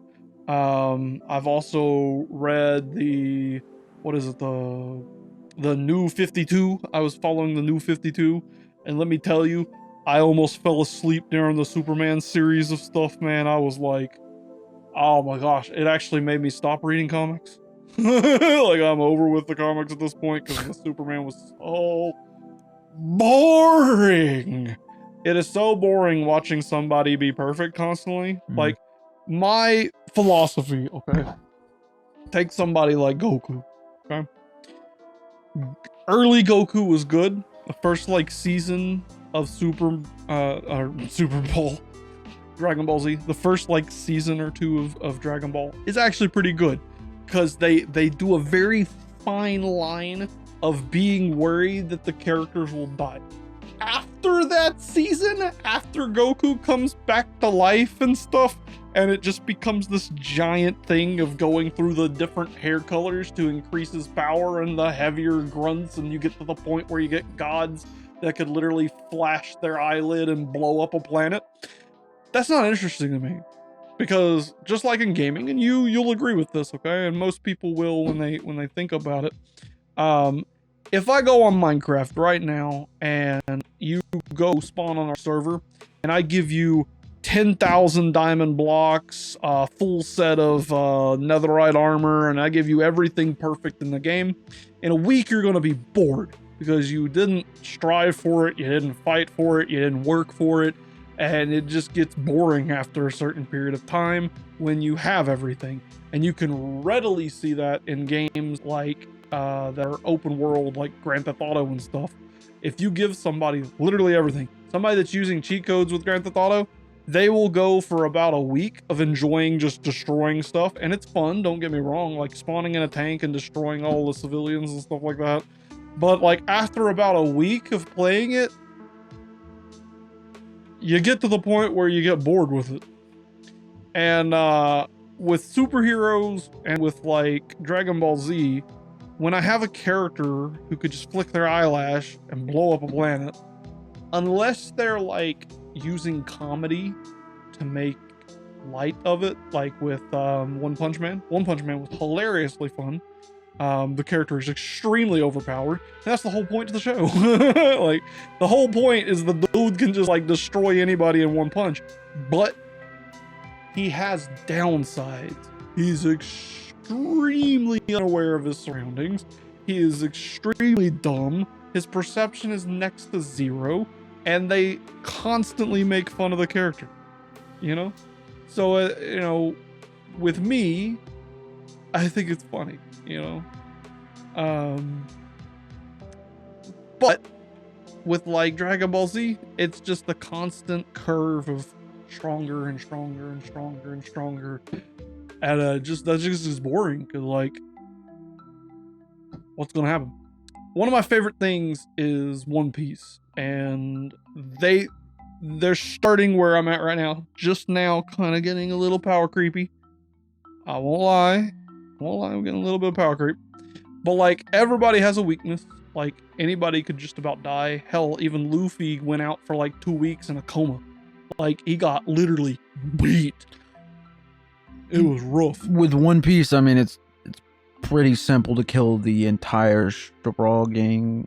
Early on. Later on, it's a lot harder. Like, as you go, they're getting stronger, but it's a slow progress. Like, it's not just grunt as loud as you can. Like, they had to go through training. They had to like take it to, like, everything in One Piece has like meaning. Sink the ship. Yeah, sink the ship. All dead. Well, not all. No, not all of them ate you got Nami. Yeah, but I mean, the powerful ones, in my opinion. I mean, we got, well, Yeah, I don't know if you consider Brooke, but yeah. Yeah, no. But a better statement, and I've used this in past podcasts, is the Naruto one. I watched Naruto all the way up till he beat Pain and saved the city, and for me, that's where the show ends. That is a roll credits that I've never seen in my entire life, and they, even though they had some really good scenes towards further past that, I stopped watching. I absolutely stopped watching after Pain, because at Pain, Naruto reaches his like full potential. You know, he unlocks his stuff, he saves the town. The town now recognizes him as not just some crappy kid. Nobody's making fun of Naruto anymore. Like, he beat Pain. Pain was able to pull meteors from the sky. Like, you had somebody that genuinely was like overpowered, capable of destroying the world finally, able to pull meteors from the sky and destroy everything. And Naruto's able to beat him. And he had to unlock his 9-tailed beast and go through this like character arc. And then he beats Pain, and the town rejoices. They revere Naruto as capable, and yada yada yada. And there's like this big happy moment, and it rolls credits. And it should stay rolls credits right there, because after that, you've now introduced world-ending potential people. So where do you go from there? You have to bring more world-ending potential people. Otherwise, it doesn't seem as special when Naruto beats up some bandits. You know, he's just beat the dude that could have blown up the world. Now he's fighting some low-loft bandits. Like, that's not interesting anymore, because you know the potential of the character. And that's why Dragon Ball has turned into what it is, because every time you grunt one more stronger, you have to grunt stronger the next time to maintain interest. So that's how you get like crazy like segments and stuff. So for me, getting back onto the topic of superheroes, Batman has been my favorite thing ever, because it's just a rich dude in a suit throwing stuff at people, wrapping them up in things, and he's fighting this inner monologue of duality of, am I Batman, am I Bruce Wayne? And at the end of the day, we all find out towards the end that Bruce Wayne is really the mask, and it's Batman that is him. So for me, I'll go with the Batman direction, because there's a lot of character development in Batman, and there's some gnarly stuff that can go, and it's got gritty realism, and he could die at any moment until he gets to the fountain of youth stuff, and the freaking the comics go wild. But anyway, so yeah, I go the Batman route, but I just don't like power creep. I like having grounding. Well, staying on the topic, what's your opinion on the Twilight Batman? Twilight Batman? Yes. The new Batman. I don't read new Batman. It's the brand new Batman movie. Oh, the I got it. I understand the reference now. Team Edward Twilight Batman. Vampire Batman. Yeah. I got you now. I got you. I thought he did a good job. He actually kind of surprised me on it. For me, this is something, this is slightly off topic, but kind of working. I don't watch movies for their actors. Half the time, I don't even know the actors' names. Mm-hmm. I watch movies for their plots. So, like, unless it's somebody who only does one thing, for example, Trejo, he only does like one thing. Danny Trejo, he's always a movie badass. Okay, never mind. I'll pull up somebody else.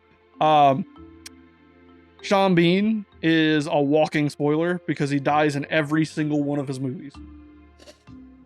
The only movie he hasn't really died in is Silent Hill, which is really surprising given Silent Hill. But that's besides the point. You're naming a bunch of people I don't know, but I get what you're. You know who Sean Bean is? He's literally like, Lord of the Rings. He got shot by a bunch of arrows. He what was his name in the movie?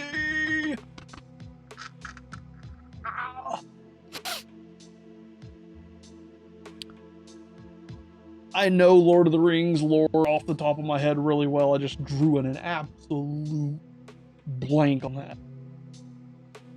I could tell you literally everything about Lord of the Rings because I'm like, I got the sword up here on the wall. Why can't I think of his name in freaking Lord of the Rings? Off-brand in the corner Connor over here. Oh no, I'm pissed at myself that I can't think of his name on the Lord of the Rings now. Can you tell me what faction he was a part of? Gondor-ish. No, it's not Gondor. Hang on. I'm all screwed up. Ah, you're good. You're good. Screw all that. So, like John Wayne in westerns. Got it. Yeah, John Wayne westerns. He does always the same thing, you know. Yep. Bruce Willis. Oh yeah. He's always doing the same thing. Where was I going with that? Right. Other than movie actors that are very specific to their roles and they get picked for that particular thing, I don't pay attention to actors. Like, so like the Twilight vampire, you know, I hated Twilight. I thought Twilight was a stupid movie. You know, I'm a Blade the Vampire Slayer kind of vampire person. You know, I like them to sizzle, bake, burn in the sun. You know, not sparkle, but I don't look at him as that character. I look at that character, not the actor. So when I saw him in this new Batman, I didn't even recognize him at first until like other people pointed it out. I let him do his own thing, and that lets me enjoy the movie better. I'm also one of those guys that like doesn't read books, so I don't care if the book's better than the movie. You know, if you're going to watch the movie before reading the book, because like you're just going to ruin your movie experience. Yeah. It's stupid.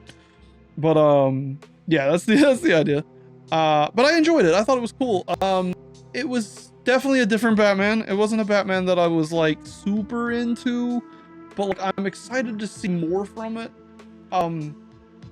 I know it's not going to be it, but I would love to see that Batman saga become the metal. Like if it goes into the Batman Who Laughs, he would do a really good job with the Batman Who Laughs. Well, they did just introduce the Joker at the end of the movie. Yeah. So we have that already. So they're clearly going to. There's going to be another one eventually at some point, even if it doesn't star the same people. There's always another Batman around the corner somewhere. Joker has now been introduced. So we have at least two. And I'm going to answer that in just a moment, Tarkov guy. Just give me a moment. 2 to 3 more movies from the people who the Batman producer at the moment. So we got at least that many out of, I'd say probably Robert Patterson. I think that's his name, not sure. But I feel like that's going to be the next step, signing contracts and getting on the fast track for more movies. With the Batman movie, the newest one, I feel like I underestimated him as an actor so much. I expected the movie to be so bad that watching it ended up being really good. It ended up being like, I set my expectations so low that it ended up exceeding them by a major amount, that I give it more credit than it's due. But in my opinion, I believe it's better than, I don't want to say the last Batman that came out, but no, I'll say the last Batman that came out, the short stocky Batman, the one that's in Batman versus Superman. I feel like it's better than him playing Batman. So this is the thing, and I'm gonna just take a slight tangent away on Batman here, because it's the real problem that DC has, in my opinion. DC needs an Infinity War. They need, I think that's what it was called, wasn't it? Like Avengers Endgame, Avengers Infinity War? Infinity War, then Endgame. Yeah, something like that. They need their Endgame. They literally need one of those. DC struggles to like, because what they do is they jump around from Batmans. They do this Batman, and then they do a different Batman, and then they do a different Batman. And they need to sit down and just make the Batman Who Laughs. Because the Batman Who Laughs is literally their Thanos. It is a multi-dimensional Batman and Superman killing spree. Like, you watch Superman die at least 10 times in this movie series if they made it. You watch the most grotesque, gory superhero deaths in the world. Like, you'll see the Flash get strapped to the front of the Batmobile and then at light speed get ripped apart and put into another Batman's body, so that evil Batman that kills the Flash takes the speed force from him after ripping him apart off the front of the Batmobile going at light speed. We need our end game, and our end game would be literally the Batman Who Laughs. And you can literally do it the same way that Marvel has. You start a Batman series and it just be normal feeling Batman. Okay. And then you do like 1, 2, 3 Batmans. Towards the end of that third Batman, you start getting the sprinkling of the madness that is the Batman Who Laughs, and it starts getting into the metal. And then you do the same thing with all of them. The Flash, the Arrow. You pull the entire DC lineup that makes up, what are they called? The Justice League? Yes. You pull all of the Justice League, and, you know, just like we did the Avengers, it'll be Justice League metal, Justice League death metal, because that would be epic. And it'd be Justice League, the Batman Who Laughs, and that would be their end game. And if they just pulled together their already designed storylines, casted some really good actors, just like, you know, Robert Downey Jr. being Iron Man, you know what I mean? Pull those timelines together and make Batman Who Laughs, they would kill. It would be insane the amount of money they could make.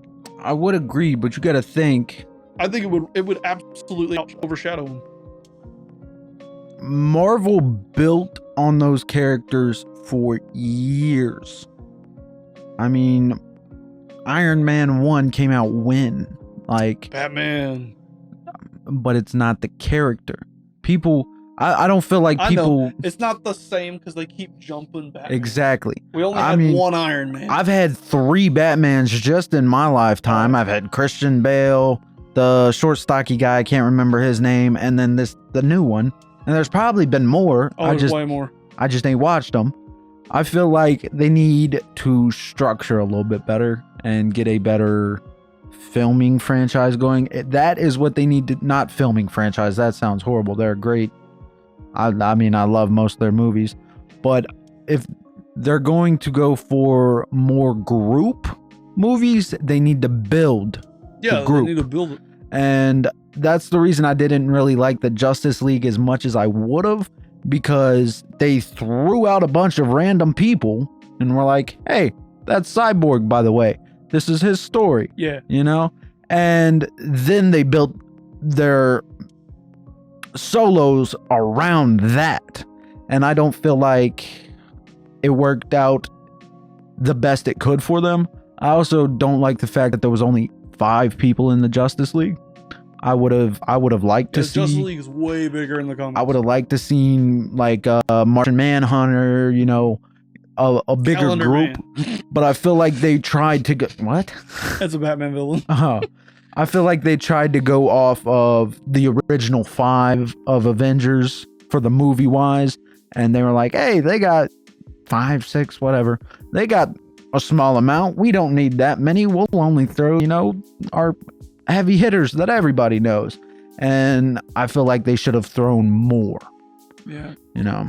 Or stick to changing the script entirely and make more of like the Joker movie. Like that Joker movie doesn't have anywhere that it goes. Like you don't get a second movie from it. But do like that, but you know, like a Superman version of it. You know, it's completely different off the character. It's like a completely different vibe, feel. It's almost artsy. You know, go with that and do that with like every character just for fun. Have some sort of plan. Like right now, DC just doesn't feel like it has a plan. Like they pulled the Twilight vampire out here, and he's gonna get like 3 movies probably. And then what are we doing after that? Like just keep piddling. I don't know what they're trying to do. They need, after seeing what Avengers Endgame was and how special it is to people, DC needs to create their own version of that. Batman Who Laughs is the way to go with it, man. I feel that, but because nobody knew who Thanos was until Fortnite. What? Nobody knew who Thanos was until Avengers, like, Endgame and Infinity War came up. Oh yeah. I mean, I knew who it was. Like, there's a bunch of, like, people like us out there that would have known, but, like, the general population that, like, watched every Marvel movie but didn't pay attention to, like, Marvel stuff, they didn't know who Thanos was until Thanos became important. Yeah. Anyway, to answer some questions from chat here, assuming Tarkov guy's here, please say that you're still here. We have the question, which I'm going to throw to you. Who do you think would win in a battle, Master Chief or Doom Guy? Yep, you should not ask me that because I have never played either one. So I'm throwing that back to you. Cool. I'll take it. So it's obviously Doom Guy. Especially if you're counting like newest Doom Guy. Newest Doom Guy I don't think is killable.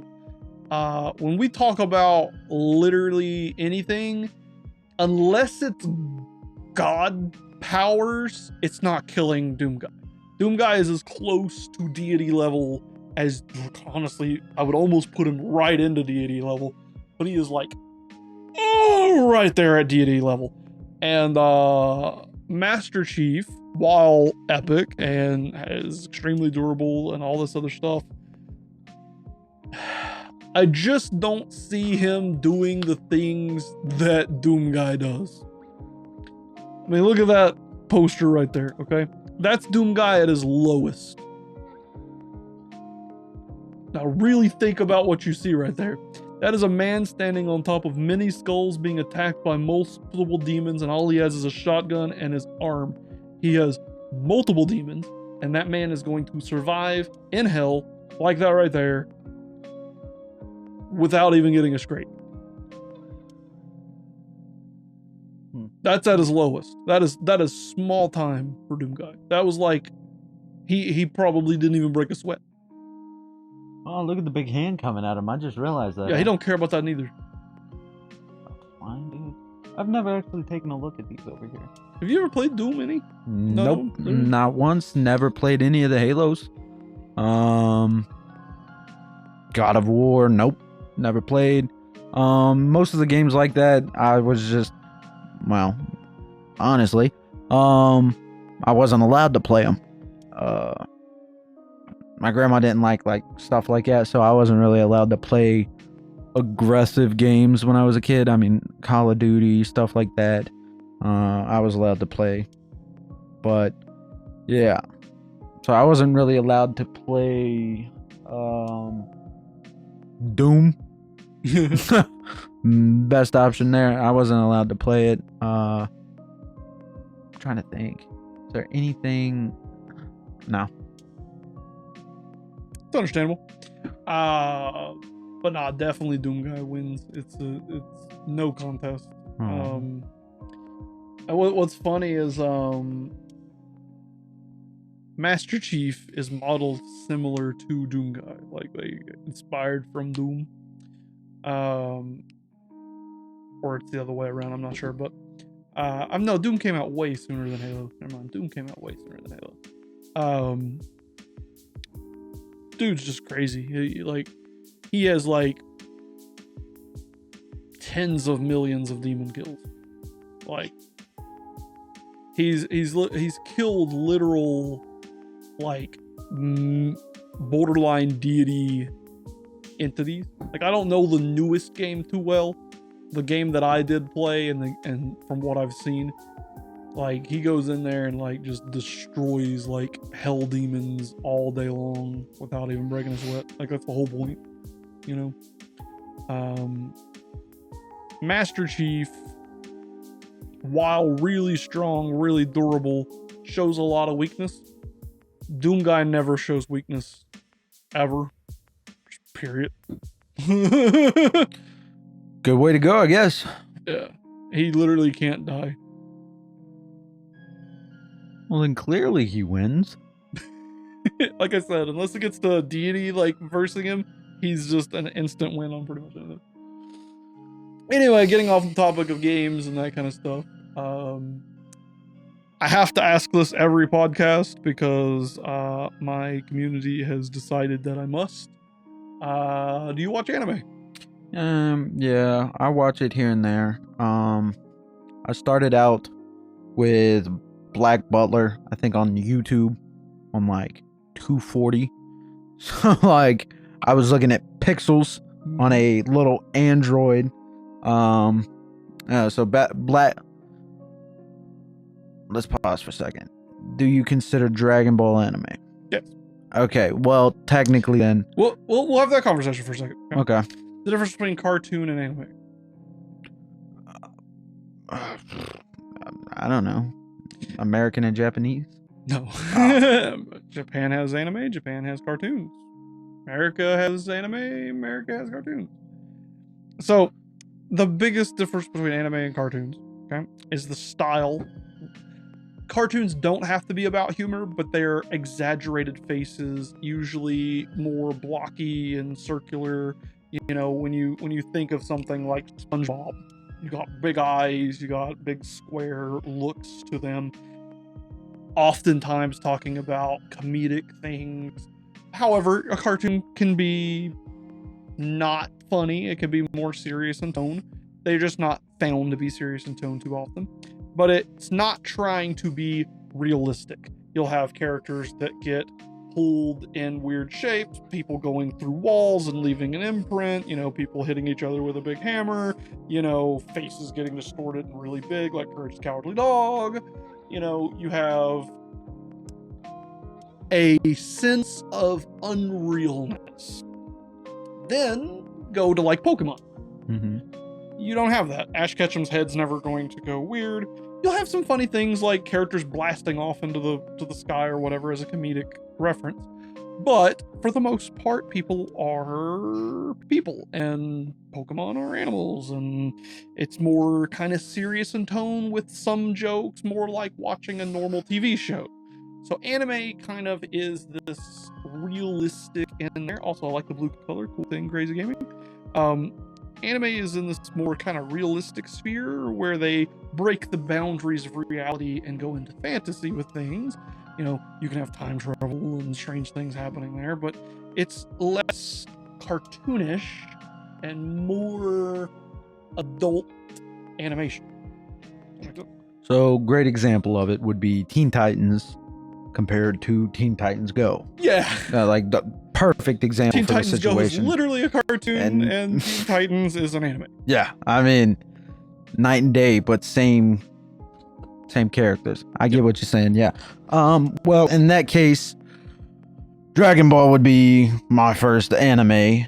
I always thought it was a cartoon because it came on with Saturday morning cartoons, but so did like Pokemon. Off-brand wrestling, like Dino Man and stuff like that. Like local, I think it might have been, but I'm not sure. To give away my age just a little bit here, one of my first is Street Sharks. Yeah, I don't even know what that one is. Street Sharks, man. They were awesome. It was Teenage Mutant Ninja Turtles, I think before Teenage Mutant Ninja Turtles, and they were sharks that like would burrow into the ground of the city streets. I don't know which one came first. It's just Street Sharks came first in my life, and then Teenage Mutant Ninja Turtles came up. It could be that Teenage Mutant Ninja Turtles came first, and then Street Sharks took advantage of it, but I don't know. But it was basically, if you take the entire plot, the entire ideology of Teenage Mutant Ninja Turtles, and turn them into sharks. Interesting there. So would you consider the original Teenage Mutant Ninja Turtles to be an anime or a cartoon? The original, I would say that is very borderline and interesting. It is... They're not super animated like a cartoon, but they're also not super serious like an anime. I would just call them animation. Animation. Okay, that's fair. That's fair. It's anime. Yeah. All right. Definitely could hear good arguments on that though. I think that is one of those borderline ones that kind of meets that gray area. Mm-hmm. I would call it an anime, given that they try to go with serious tones but have lightheartedness. But I don't see characters. You know, Scooby-Doo is definitely a cartoon. because you have that morphing of characters, you have that characters running through walls, you have that cartoon stuff, but it isn't necessarily blocky and rounded like a cartoon. So, but I would definitely put Scooby-Doo as a cartoon. Another one of those borderline ones where you kind of argue both ways because it has a more serious tone, but most of the time they're telling jokes and it's funny. So it's like, yeah, some of the older cartoons can kind of be in a little borderline gray area there. Like, I will say that is my all-time favorite. Like, if you were to walk up to me and give me options between anything to watch, it would probably be the very specific. There's a couple that I would. Tom and Jerry, great cartoon. I don't know. I enjoyed it when I was younger, but like going back to watch it now, I feel like most of the episodes are just. I feel like they're all the same. Slapstick as much as you used to. Yeah, I'm not gonna. It was always funny as a kid. Yeah, just like a fart joke. But definitely a cartoon. Definitely a cartoon. But no, Scooby-Doo, all-time favorite, always has been, most likely always will be, unless some cartoon comes out engineered towards adults that's just better. Agreed. Cartoons definitely aren't what they used to be. No. My all-time favorite was definitely Ed, Edd n Eddy. Like, the best cartoon of the world. But I love Scooby-Doo. Like, it was my original when I was young, you know? When I got to be a teenager, Ed, Edd n Eddy was like all I could ever... Oh, God, I watched so much Ed, Edd n Eddy, it drove my mom nuts. I watched it, but I wasn't supposed to. So I had to watch it like 5 minutes and I hear footsteps, turn something else on, you know? So Hey Arnold. Hey Arnold's another great one. I never watched it. Crazy game. Not once. That's another great one. SpongeBob, Tom and Jerry, Hey Arnold, and Ninja Turtles. I fully get that. I would argue on the old SpongeBob, not new SpongeBob. I will agree with that. After about season, I think it was 6, when they changed the animation style, they also changed how he acts. Like, it didn't just change the animation style, they got rid of character development. Exactly. He's no longer, I know exactly where you're going. Building. Yeah. So you don't got much of a story anymore.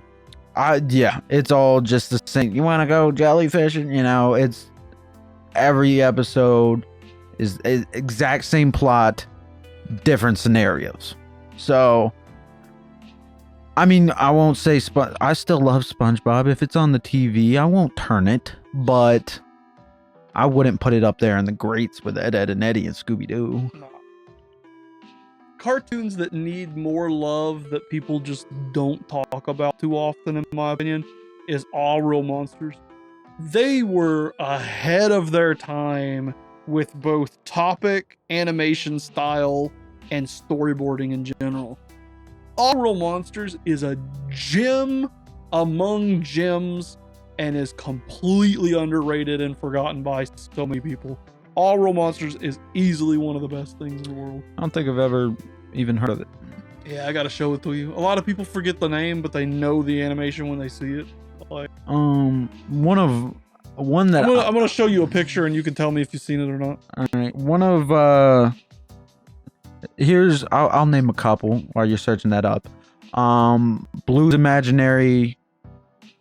Blues Orphanage for Imaginary Friends. Oh no. Foster's Home for Imaginary Friends.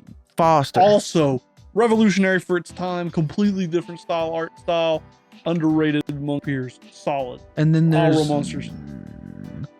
I've seen the thing in the back, but I don't remember none of the other stuff. These are some like old cartoons. No, I don't think so. I don't think I ever watched that. There's another one. Ren and Stimpy, Cat Dog. I never watched Cat Dog as a kid. Cow and Chicken, Angry Beavers, some classics. Yeah, those are some old. That's old Cartoon Network stuff, man. Courage, you've already mentioned that one. I enjoyed it as a kid. Me, I always veered towards like Courage the Cowardly Dog, All Real Monsters, Nightmare Before Christmas. I was always looking for the creepy monsters, like Scooby-Doo, even, you know, like I was always looking for the really weird and spooky.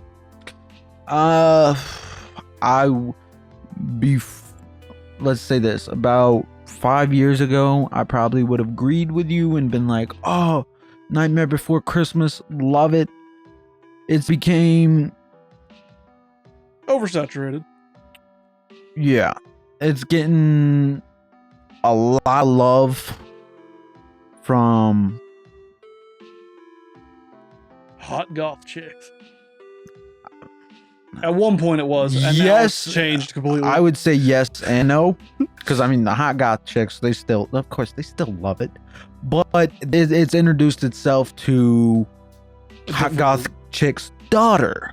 Yeah, and yeah, so I recognize it. Yeah, and it's got a bad crowd around it, and honestly, I love the movie. I think it's a great animation. Here's the thing, okay? And I've always had these conversations with people. Do we value an intellectual property based on the community that's around it? Or do we look at it for its strides in the industry? Because Nightmare Before Christmas was revolutionary in the claymaking industry. There's nobody that can deny that. It is borderline as powerful as Lord of the Rings was for CGI. So do we look at it how it made ripples in the industry? Do we look at its community of people that choose to watch it? Or do we look at it from its storyboarding plot? Do we look at it from its, do we take everything in little bits and strides? You know, for me, the community around a movie matters far less. If something's mainstream, but it's good, the fact it's mainstream shouldn't affect your ability to like it. If it's good, it's good. If it's bad, it's bad. Who likes it shouldn't matter.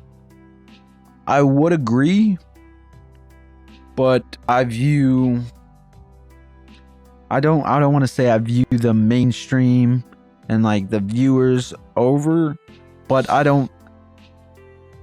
Okay, Tim Burton's Nightmare Before Christmas, great movie. I loved it.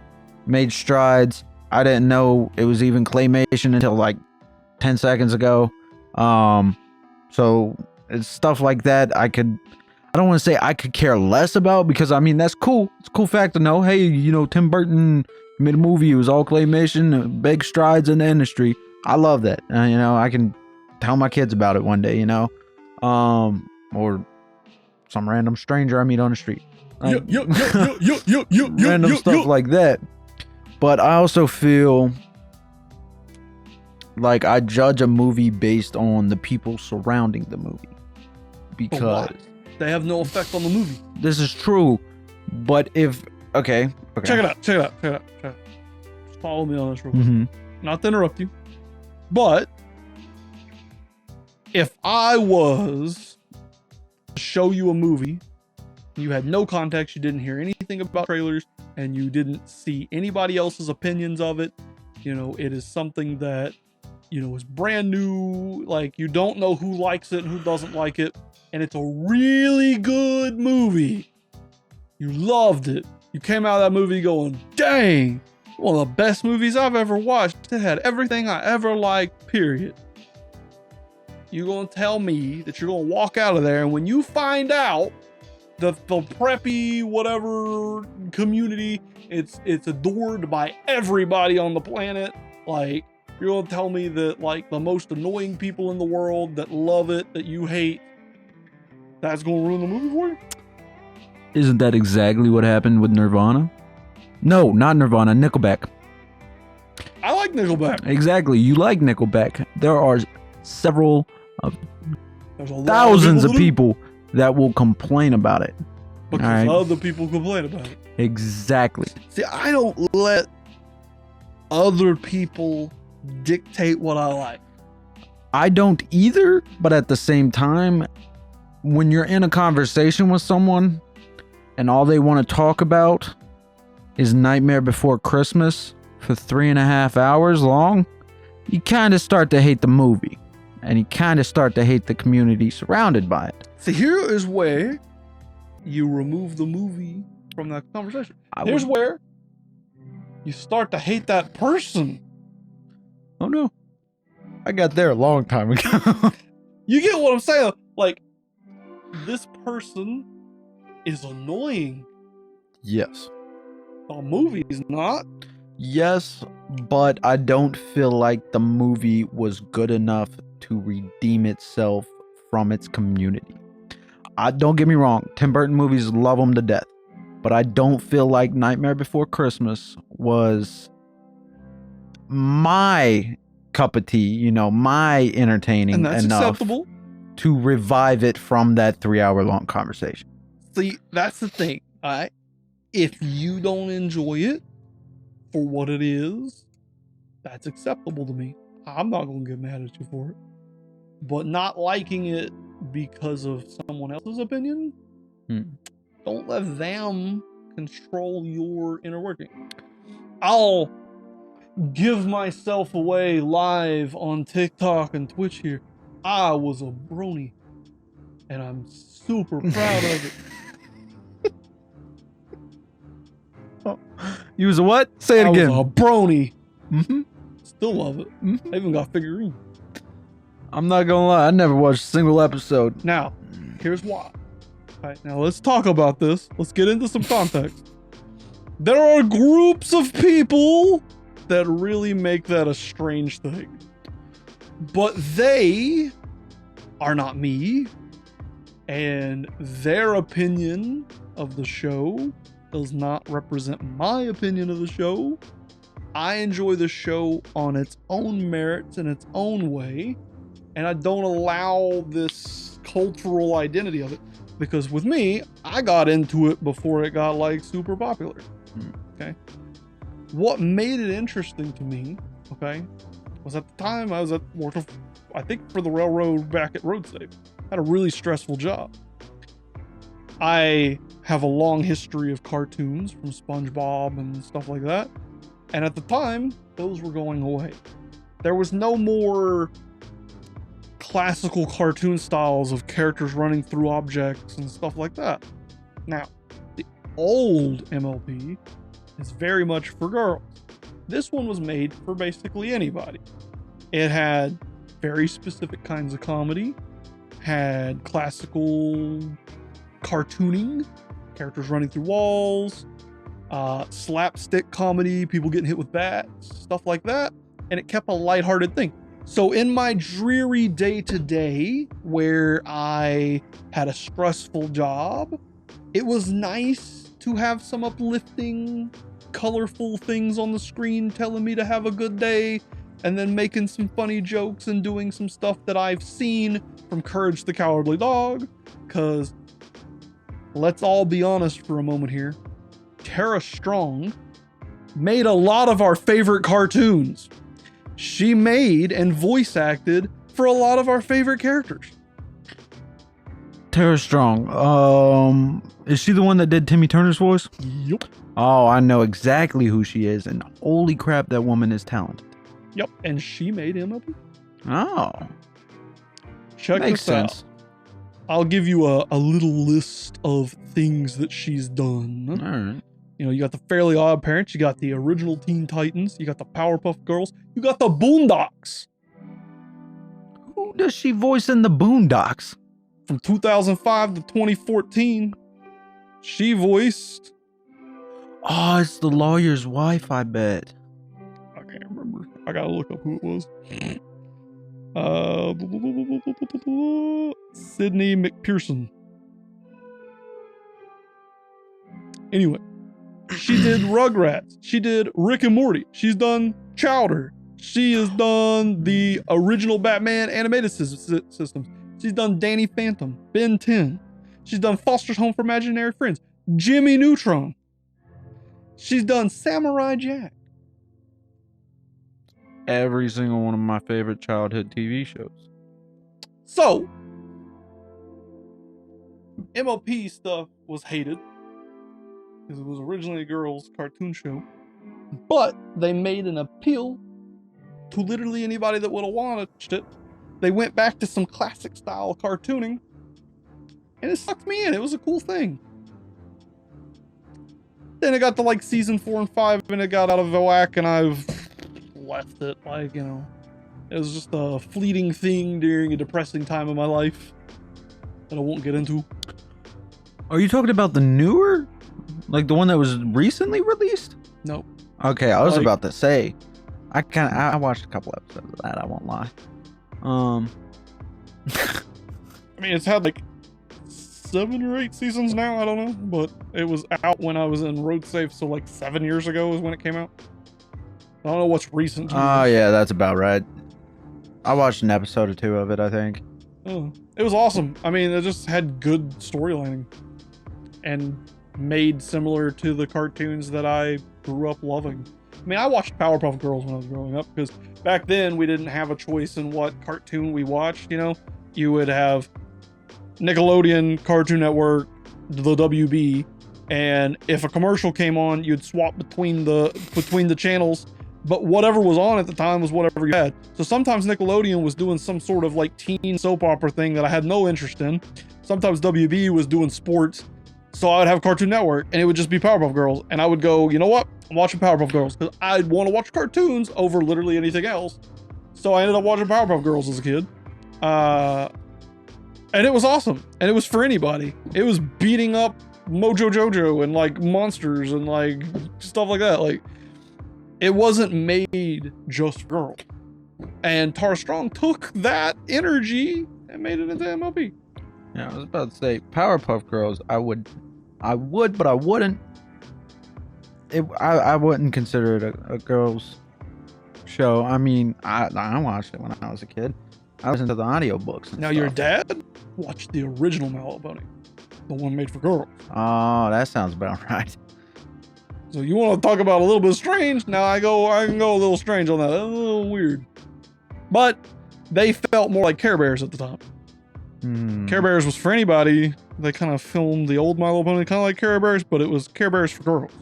So that Care Bear was for girls. That was for anybody. It's just like Barney. Barney's for everybody. Really? Yeah. But no. And when I say for, no, none of this stuff really isn't gendered, but like Magical Ponies really is. Yeah. Anyway, we're gonna wrap it up here. Any final closing thoughts that you would like to give? Any questions from chat? This is everybody's moment to ask questions of my good nephew Bjorn. Any questions of me? We will finish up on those topics as well as his final topic that he would like to discuss. It can be about anything that you want. If you want to tell everybody to some sort of emotional message or something, or if you want to just say something to me, go for it. You have the floor for the next however long you want to talk. All right, everybody, have a good night. No, I'm kidding. I was thinking music's a pretty big part of my life. I mean, it got me through most of my time in school. If I was at school, I had my headphones in. If I'm driving, I got music. If I'm at the house just sitting, I got music. I mean, music's pretty inspirational. I don't know how to word it. And that's what it is. I don't know how to word certain things. I don't know how to express certain feelings. I don't know how to deal with my emotions the best I can. And music really helps me through with that. So like, I'm really all over the board. Because I can go all the way up from freaking Billie Holiday. You know, I forgot what they called her, but Miss Holiday. I can go all the way back from like 20s, 30s, Great Depression area. I've been known to listen to some Jackie Gleason. I had no clue. Jackie Gleason. That's one I'm gonna have to look at. You on old But I can go from like 20s. I don't want to say up to 2020 because I mean they've made some good. I'll say up to 2020. I basically got a whole century of music that I work with. And people might be thinking, you know, one song. Oh yeah, listen to one song. You know, whatever Billie Holiday's most famous. Yeah, but no, like I go from Frank to Elvis to freaking Rob Zombie. Like it doesn't matter. It's whatever my emotion is. That's normally what I'm listening to, and I don't know how to convey that to most people. So like if I'm ever in a car with you or something like that, and we're listening to something specific, and you're like, but at the same time, sometimes it's not what it's saying, but it's the beat of it. It goes with the feeling. So music's a pretty big part of my life. I don't know much. I mean, you got... Nah, music ain't got nothing to do with me. You got albums, but other than that, like when we're chilling around or stuff like that. I just got albums and beach towels. And a vinyl record player. Beach towel? Beach towel. That thing's freaking huge. Yeah, it covers up a wall. Holy crap. I thought it was like one of those tapestry things. But yeah, that's the main thing that anybody should know about me. Music is my emotion.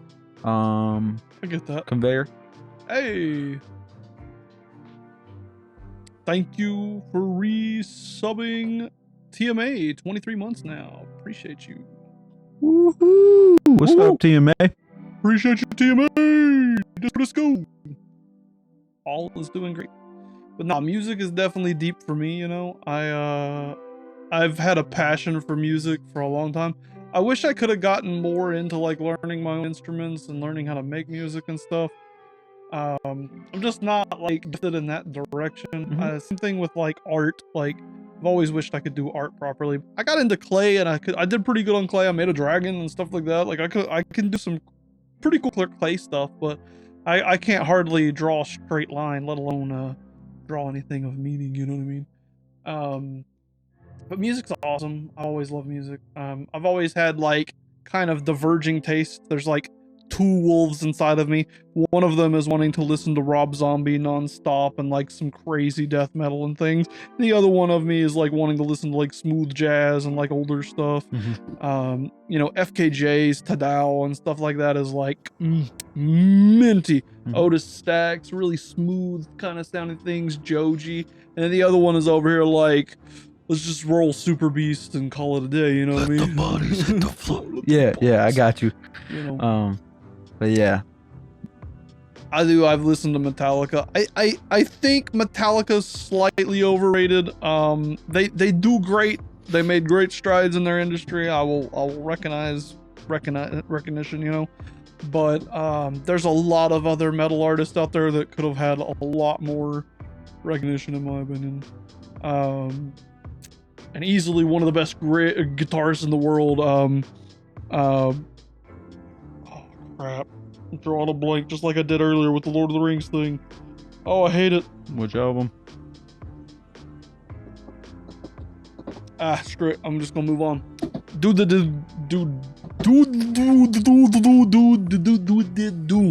It's getting too early in the morning at this point. Anyway, I love music. Music's always been like my big thing. For the longest time, my favorite band was Korn.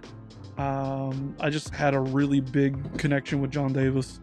I loved Slipknot growing up back in the day, but I was always Rob Zombie. Like it's always been Rob Zombie. He's my idol. If I could lose a ton of weight, grow my hair out, and just like go crazy, I would try to mimic looking like Rob Zombie if I had the opportunity. I would do that in a heartbeat. But outside of that, that's about it. We had one other question from chat. What all Call of Duties do you play? I mean, it really depends. If I'm at a high point and I got a little bit of cash, I will go back and buy, because I play on PlayStation, so I'll go back and buy PlayStation Plus, and I will grind BO3 and BO4 because those are the only ones older ones available to me. So I'll grind on those for 4 or 5 months, 6 months at a time, because I know I'm not gonna, because when it expires, I got other things I gotta do. I got other things I gotta buy now. PS4. So I don't really, I I like grinding those two mainly. But if you catch me at a good point of the year, I'm only playing free-to-play games, Warzone, Warzone 2, Apex, stuff like that. But I prefer BO2. That was one of my favorites. It was just childhood memory playing it with my sister and her dad. I never got to play any of the OG Modern Warfare's 2009 and all those, but I would have liked to have gotten into some of those, but I was 5 at the time. So yeah, I don't think I was playing shooter games. He does have a Discord. He goes by Grizzly, and you can find him on our Discord channel. Also, with me, I started playing Call of Duty back when it first came out. I played the original Call of Duty. It was just called Call of Duty. And then I played Big Red 1. Played like almost every one of the story Call of Duties from back then, all the way up to Modern Warfare 2 2009, which is where I stopped playing Call of Duty because I'm just not interested in casual shooters. I got into a whole lot of other things. You know, I started playing the Resistance: The Fall of Man series. I started playing harder shooter games over time. You know, I got into Counter-Strike, Rainbow Six Siege, and that's like multiple different Counter-Strikes. So it's not just Global Offensive. I played, you know, Source and everything else. You know, I got into Team Fortress 2 a little bit, even though it's not like that. It's a casual shooter.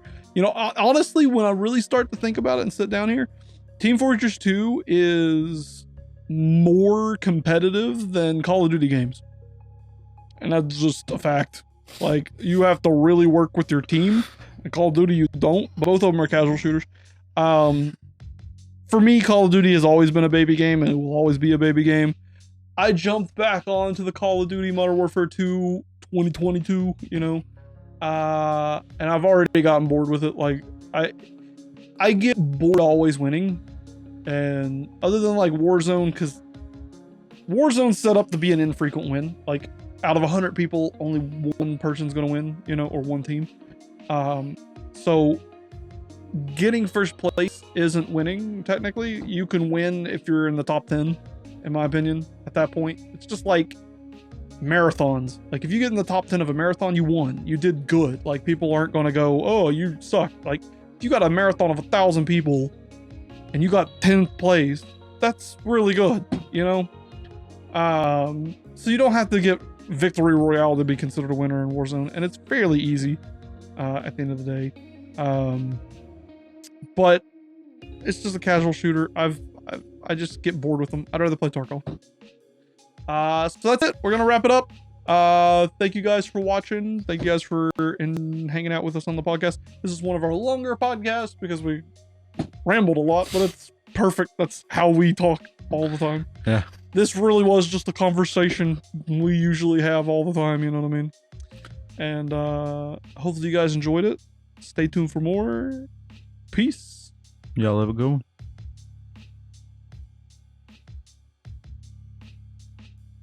I should have hit that button sooner.